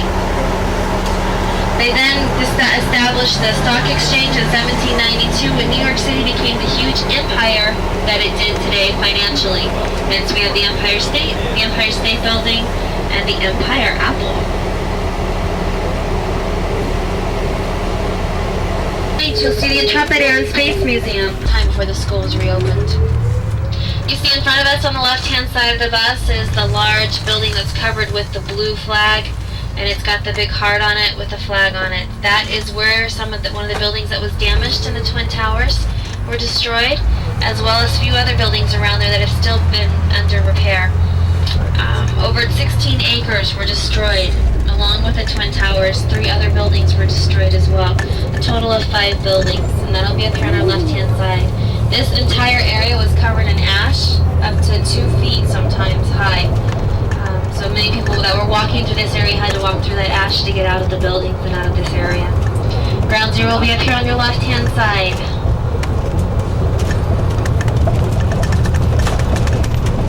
Keep in mind, after we go past Ground Zero, we will shortly be getting off the bus to go over to the Statue of Liberty. If you guys can get your tickets ready and any items you have ready as well, we'll be exiting the bus very shortly. Tickets. More tickets? Yeah, I've got my pocket.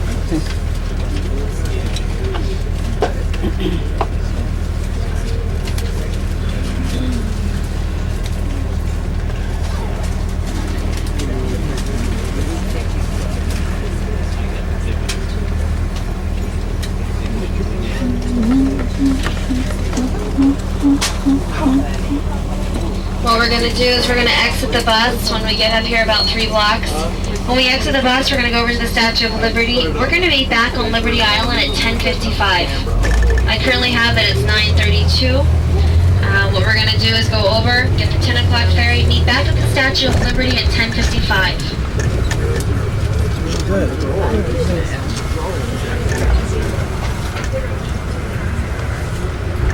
On the dedication the night of September 11th, the anniversary, they had over 10,000 people in this hole at one time.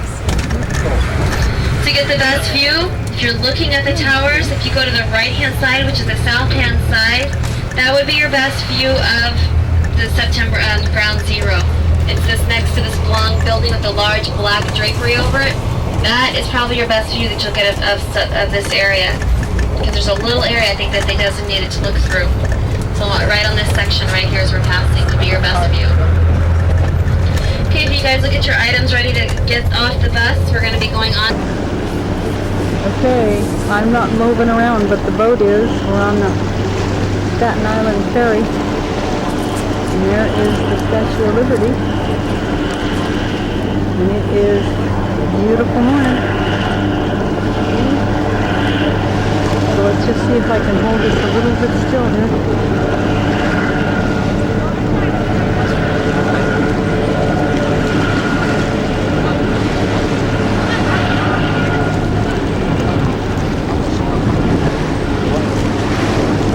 Got in.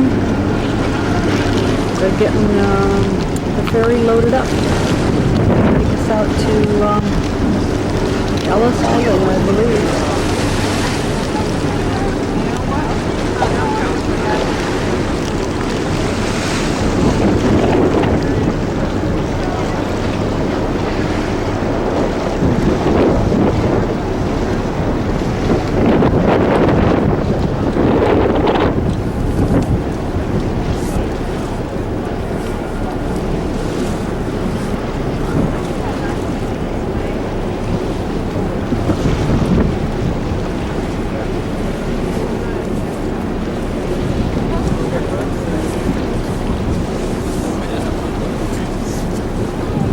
And the boat we're on is the Miss New York.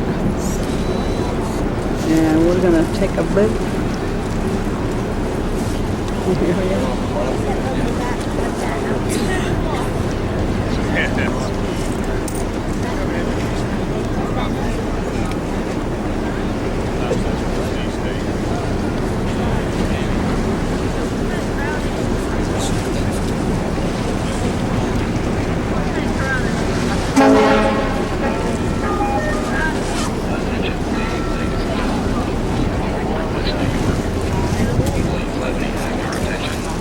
Safety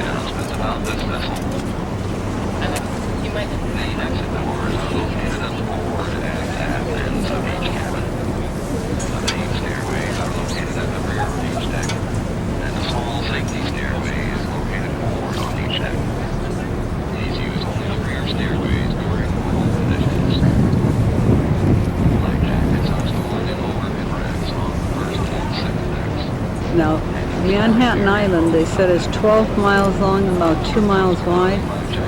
There's 1 million plus people that live on it full time, and then during the day when the people come to work, there's anywhere from 3 to 4 million. I don't know how the little island holds all the weight.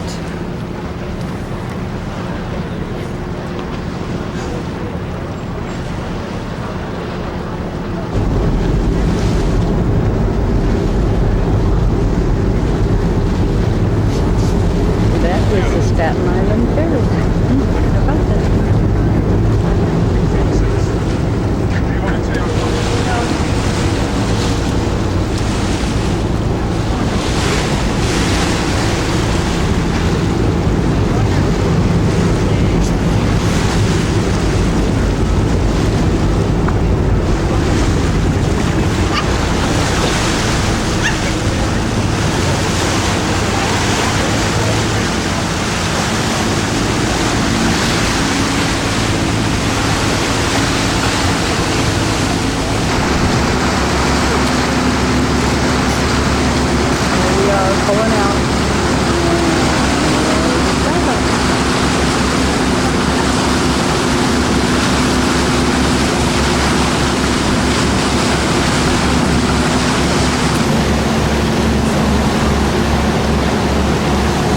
One of the bridges, not sure which one. I'm sure we'll find out in a little bit.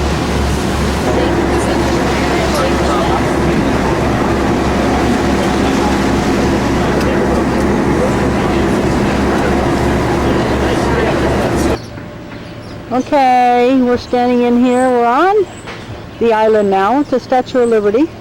Looking out here, and there are so many freighters, my favorite little boats here, all over the place.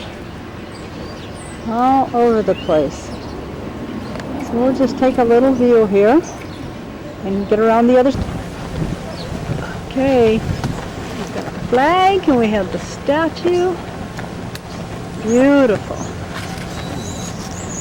And beautiful.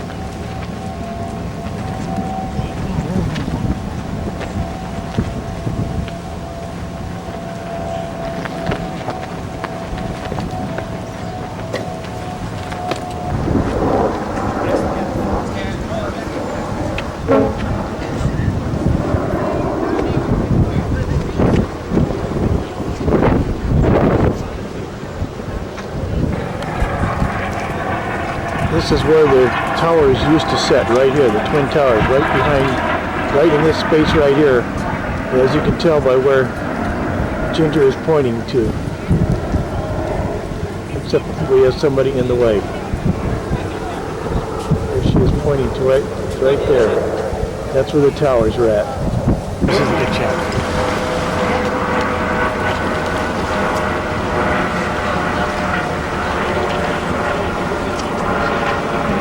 Right at the bottom of it. Long way up there.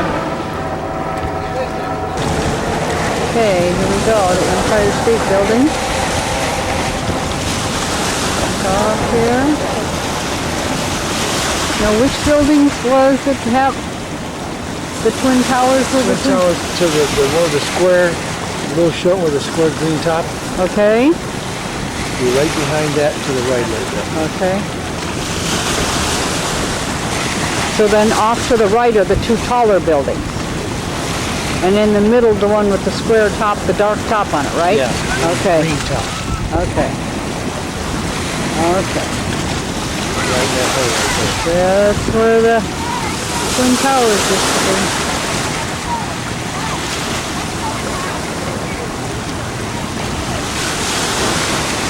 Okay, this is the girl we have to check in with. So terrible, isn't he? There she is. Well, it keeps you entertained though, right? Yep, that's I'll be on the basic. second level where it stops at Ellis Island if you want to hear the history. Oh, good. Okay, where the red flag is at. See, there's our flag. Hi! Okay, we've left the island. That's in Liberty, and now we're on our way to Ellis Island.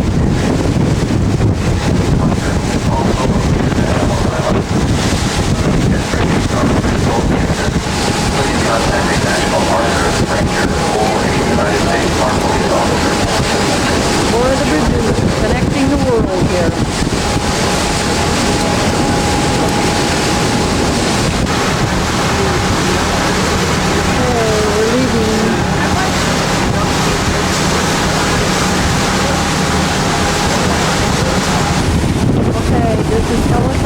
we're heading for here now.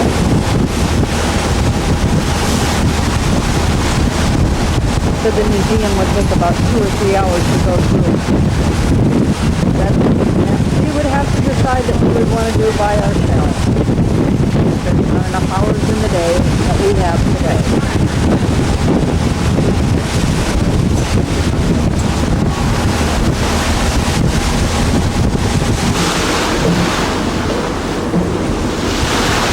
Okay, so we just stay on the boat. The people that are getting off here are other groups, and they're going to go into the museum. Ellis Island.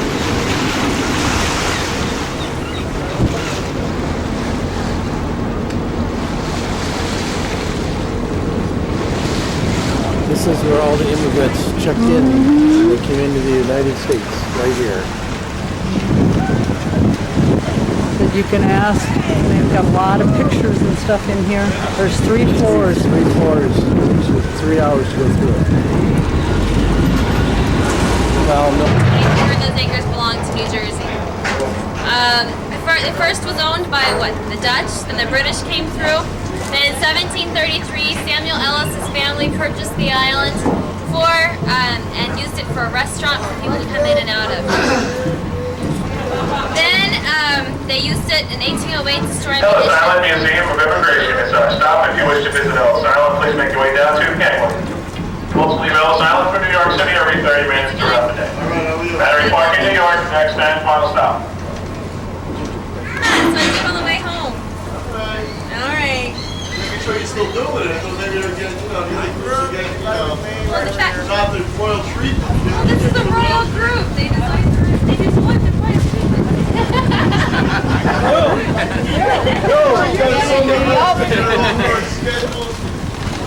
You got it all scripted out. That's it.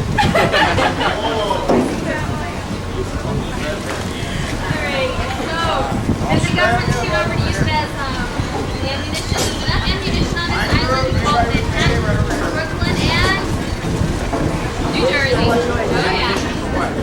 Ammunition for the War of 1812 is just for charity. Because this whole area is forts set up for the War of 1812. However, they never actually had to use this area for the war. Then in 1892 they opened it up as immigration. It served as immigration until 1954. Would you like to come through, sir? I grew up in And in 1954 they closed it down, and then in 1955 it was housed as foreigners and as a governmental building. Over here. Then in 1990 they opened it up for the American Immigration Museum that we have today. So why did people come to the United States to begin with? They needed freedom. For whatever reasons, whether it be famines going on in their countries, religious persecution, if they had wars going on, diseases, they thought the United States would offer a better opportunity at life than the one that they had in their countries. So what they would do is they'd enter onto a ship. And on their ship at their countries, the captain would ask them a series of about 29 different questions. Questions like their needs, why they were coming, if they had a criminal record, how many wives they had. Sorry guys, in the United States you're only allowed 1 wife. Then you gotta pick your favorite at that point. So it would be this one, right? Right? This one? No younger models, okay? So what they would do is they'd enter onto the ship and they were separated into 3 different classes, first, second, and third class. Because first class was treated like royalty and second and third class, well, they got to sleep with the animals, the cargo, all of that. So now if you were healthy on that ship when you first got on, are you necessarily going to be healthy when you get off? Not necessarily. So what they would do is they'd first do a check, and you would enter into the harbor over here where the Brooklyn and Staten Island are connected by the Verrazano Bridge. They would have everyone exit the island at that point, and if you had any major disease that needed to be quarantined, you were quarantined right there. First class, if they did not have any illnesses, were asked to exit onto the island and go into New York City because they had enough of this to make it into the United States. The second and third class had to enter back onto the boat and come into immigration. So if you were first class, more than likely you did not have to go through Ellis Island or through immigration. Once they got here onto the island, what they would do is they'd get on through their ships, they'd exit onto here, They go into this building right here. This was the main building for immigration. They go up a series of staircases located on both sides. Whatever items and possessions they had to carry with them at that time. As they would go up these staircases, they would be checked by a medical doctor doing a 6-second medical check. He had a piece of chalk in his hands, and on your left-hand side of your shoulder, he'd write down anything he could see wrong with you. If there's something wrong with your feet, you got an FT. An F for your face. If you had a nervous laugh, giggle, something of that nature. You got an X for mentally ill, because there's obviously something wrong with you. So they had to check for mental illness. After that, you would then enter into the registry hall. The registry hall was a large area located with cattle guards set up, 12 different cattle guards set up. And you would be sent into those cattle guards as you would go in. They saw 4,000 to 5,000 people every single day. That's a lot of people. Now, of course, they all spoke English, right? Right? And there was plush carpeting, right? Air conditioning. Yeah. They entered these extremely cold, extremely hot rooms, and they'd stand there in line some 4 to 5 hours, and then they have funny things. And then what they would do is they'd be asked those 29 questions all over again that they were asked when they first got onto their ships. Now, if everything was okay, now being they didn't speak English, do they always understand the questions? No. Do they understand what was written on their shoulder if something was written on their shoulder? Not necessarily. So they'd be asked a series of 29 questions, and are you going to say no to any of those questions? Yes, yes, yes, my name's pronounced that way, yes, yes. So they wouldn't want to say no because they didn't want to be held back for any problems with their paperwork. So then what they would do is if for some reason they had any problems, medical problems, legal problems, they were detained here on the island. If everything was okay, you were allowed to exit the island in about 5 hours. They'd hand you a lunch bag, you would enter onto a ferry and go over to the island of Manhattan. You would then go through a registry room there, sign your name in that you came from point A to point B, and you were allowed to go anywhere into the United States. However, if you were detained, which about 21 to 23% of people were detained for medical and legal reasons. Medical reason. If you were pregnant and you came onto the island, you were not allowed to leave the island until that baby was born. Because if that baby was born with a disease, you have an epidemic that could open up in the United States. Also, would a woman be able to afford the proper medical treatment if she was coming from another country? Not necessarily. So this took care of the mother and the baby. However, if she was married and had children, her family members had to go ahead and go onto the island and go into the United States, and she had to stay with the baby until it was healthy and taken care of. Also, any other diseases that they found that could be cured, they would put them in the hospital. The hospital was located over here, and it was separated into different sections according to the diseases they had. The maternity ward, coughing ward, whatever they could find, flu ward, whatever. The mental ward was located on this side of the building, and in the 1920s they went a little crazy, and then cut the building on fire, and decided that this is all the newest section of the buildings because this whole hospital caught on fire and they had to redo that. However, if you were detained for legal reasons, about 10 to 15% were detained for legal reasons. The courtroom was located on the opposite side of the island. You were then sent with your paperwork to the courtroom. They had over 70 different attorneys there to work through your paperwork. So you're looking at 400 to 500 people that were detained every single time for paperwork and for legal reasons. Some were here on illegal labor contracts for whatever reason. They thought they were here for the job was solid. They get here, maybe it didn't exist, or someone lied to them. So they would get here, and what they would do is they go to the attorneys. There was a judge there that would see it. Each attorney had to speak 1 or 2 different languages, and the top attorney, for as far as linguistics go, spoke about 14 different languages. He was a genius. He was incredible. But they would do that to help each one with their languages to get in front of the judge. And if they had to find them a job, they would help find them a job and tell them where to go. All the people from your country are going to this area, and they have these jobs available for you. So they'd help them out. Once everything was taken care of, they were allowed to exit the island and go ahead. But they would enter down a staircase, and it was called the Stairs of Separation of the Isle of Tears. And according to your paperwork, you were separated wherever you needed to go according to that. So at that point, you were separated from your family members, never sure if you'd see them again. So it was a very hard and a very emotional time for them. 12 million people came through this island within the 60 years that they had it opened up as immigration. And then in the busiest year, in the 1921, I believe, 11,000 people people came through this island in one day. So it was a lot of people they were dealing with and a lot of paperwork. And considering how many came through, only 2% were sent back to their countries. It's not a lot considering what they were going through and how many people came through. Normally for criminal records or for some type of horrific disease that we had no control over. And even then, they did their best to keep them here, even if they were mentally ill. They would keep them in the hospital if they were not violent.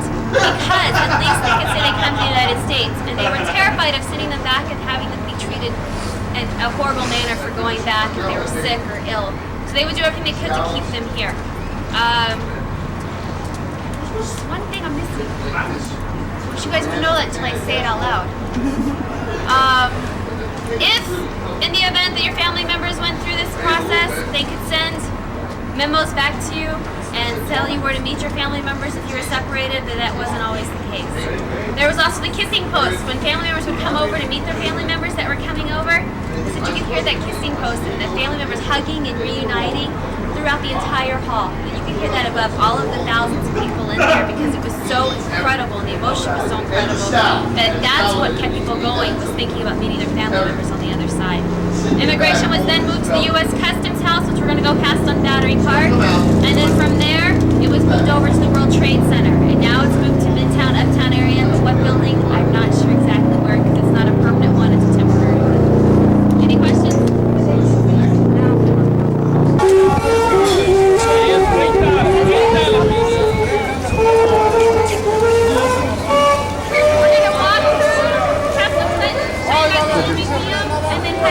This is a piece of artwork that was in the South Tower in the entryway. And they've brought it down here and placed it here. And we are in Battery Park.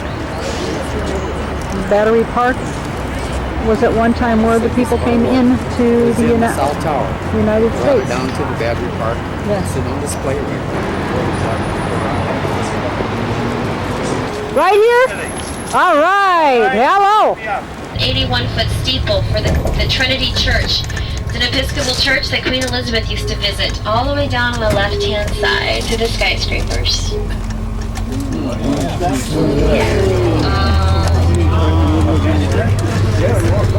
Alright, our next stop will be lunch. For those that want to go down to Ground Zero, we'll point you which direction for that. For those to South Street Seaport, we'll point you for the right direction of that. For those that want a really good deli, if you'll look over here too on the left-hand side, this deli with the gray awning that says Best of New York. We're going to be it's going to be 2 blocks from where we're going to stop. And here we are. This is what it says, a harbor. And looking out here at the river.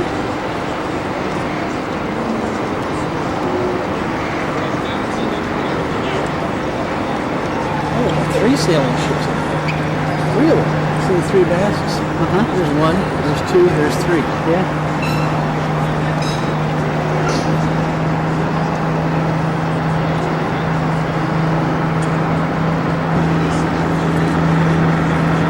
Lots of guards.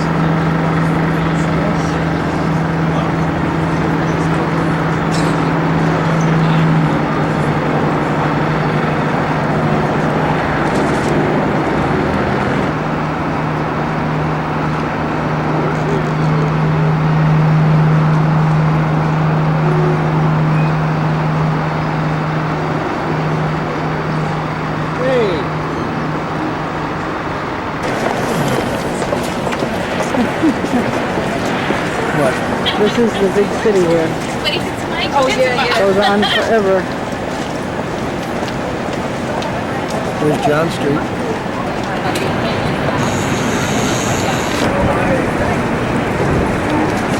I don't even know what that is up there. Oh, yeah. I'll have to ask you.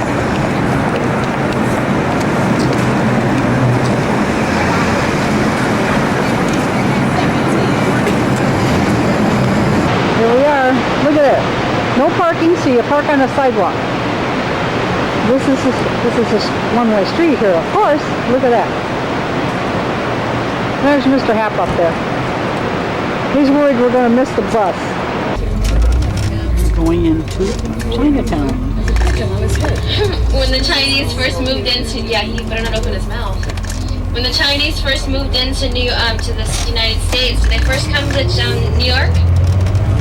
Nope, they first went to California, where they worked on the railroads and gold.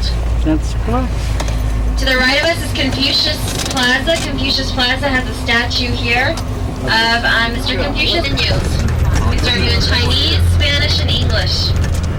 Make sure you get into the right line because instead of McNuggets, you might get McNoodles, and you might be in trouble. Coming up to the right of us is the entrance to the Manhattan Bridge. The entrance to the Manhattan Bridge they thought was too ostentatious for the area when they first put it in. They were going to tear it down and make it look more Chinatownish. However, the Chinese love this entranceway and it is a beautiful one. Second bridge to connect Brooklyn to Manhattan.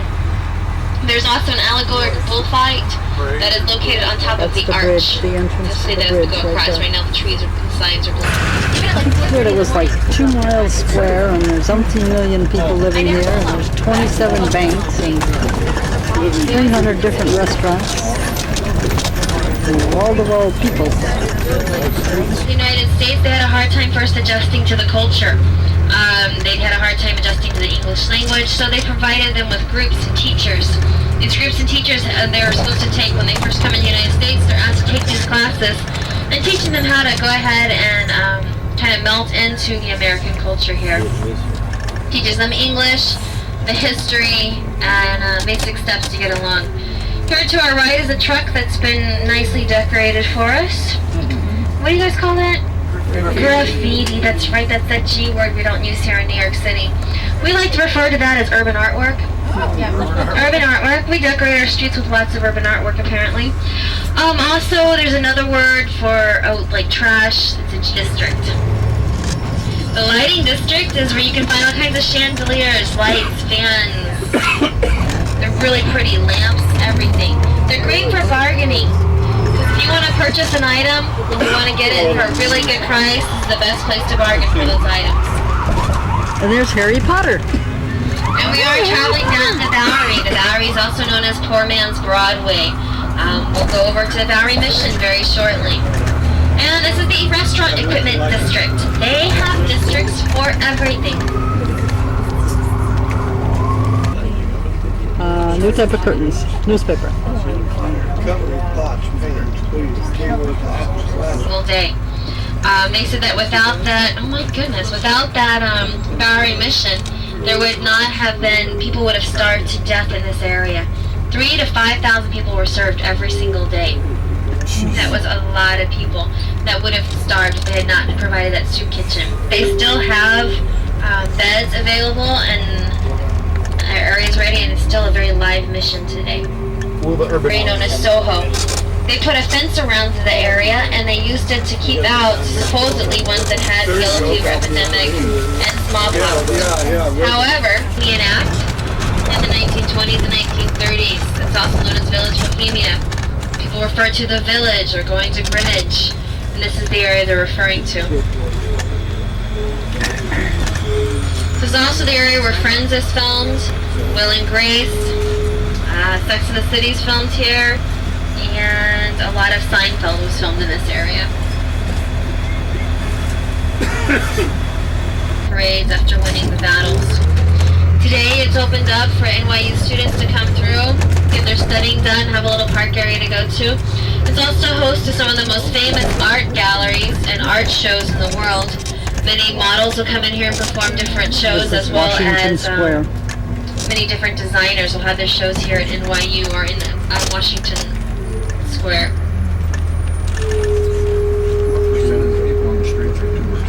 Set up as the stables. They would come in and enter in and have a huge parade and a huge celebration for winning the wars and the battles. Washington Arch. At Washington Square. The metal detectors is a very light detector. We'll go through very quickly, go into the other end. We're going to go up to the second floor. Once we get up to the second floor, we're going to go up to the 80th floor by elevator. From the 80th floor to the 86th floor by elevator. Once we're up on the 86th floor, we can look around. We're up on the 86th floor of the Empire State Building. looking out at a humongous town. This is the 86th floor.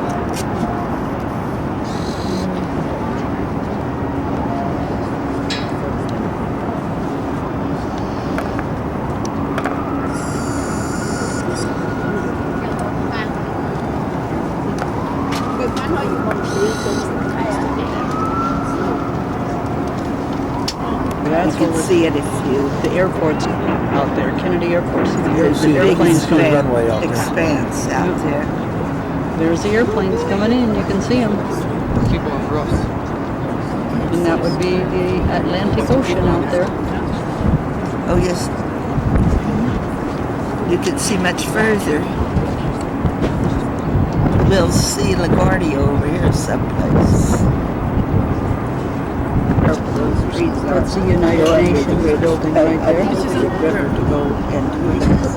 We have a lady that lives locally, so she's telling me this is the East River we're looking at here.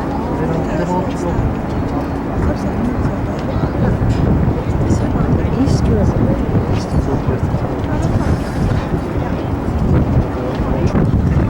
So now we're looking at Brooklyn Bridge.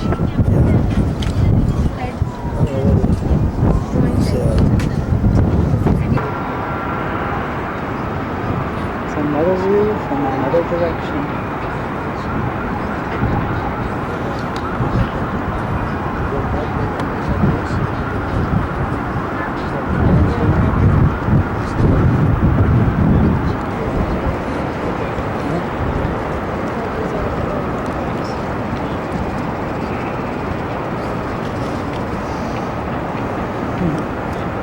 Long ways down there. And here we are looking at the Statue of Liberty from the 86th floor of the Empire State Building.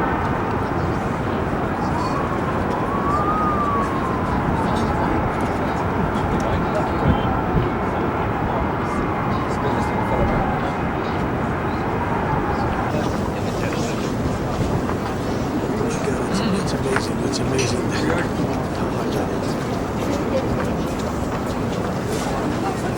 See, there's 102 floors? Okay, this is the Hudson River we're looking at now. Okay.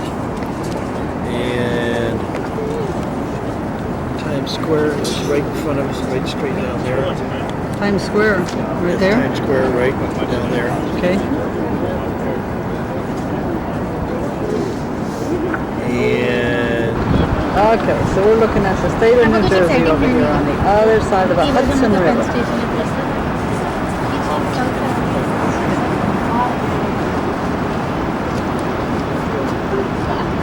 Unreal. Unbelievable. tripping. Okay, hold on. These are the towers. These are the breathing.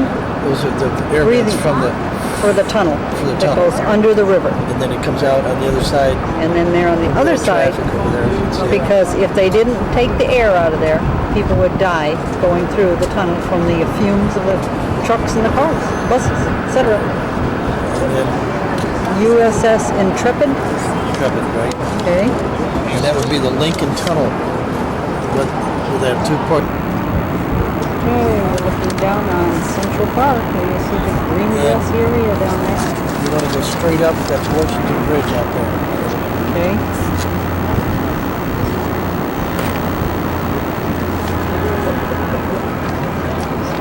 That's a Washington Bridge. Goes over the Hudson River to New Jersey. There's Central Park out there, honey. Oh, Hamp telling me that there's the big park. I'm like, Central Park is bigger than that. There it is. I'm sorry. Way out there. He's reading our little map here. There's Central Park out there. Okay. Oh, here's Verizon. We gotta get Verizon. Oh, yeah, right. Okay, now. Can you hear me now? On the other side of the park out there, above the park, that's Harlem. Okay. That's Harlem. All right, above the park, okay. Central Park. I don't know, Trump Towers is one of those. Really? There's Central Park right in front of us. So, that is Towers, quite a good one. City Court, Chrysler buildings. I see GE, there's a GE building. Wonder what that is.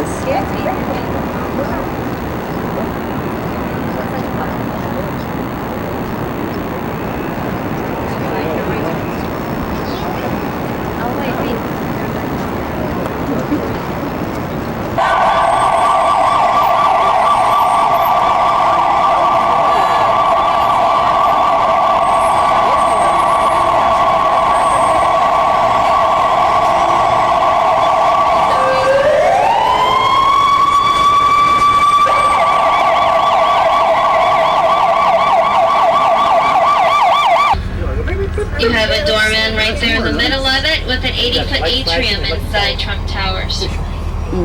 The building to our right, the Crown Building, was originally a mansion owned by the Vanderbilts. The Vanderbilts would come in 3 months out of the year, reside on 5th Avenue, go to all the shops, the shows, and stay here for 3 months out of the year, then go off to their other homes. Well, they're actually what made 5th Avenue the huge, rich district that it is today, because everyone wanted the Vanderbilts to shop at their stores, so they moved their stores to 5th Avenue to take care of the Vanderbilts. To our left is Hugo Boss.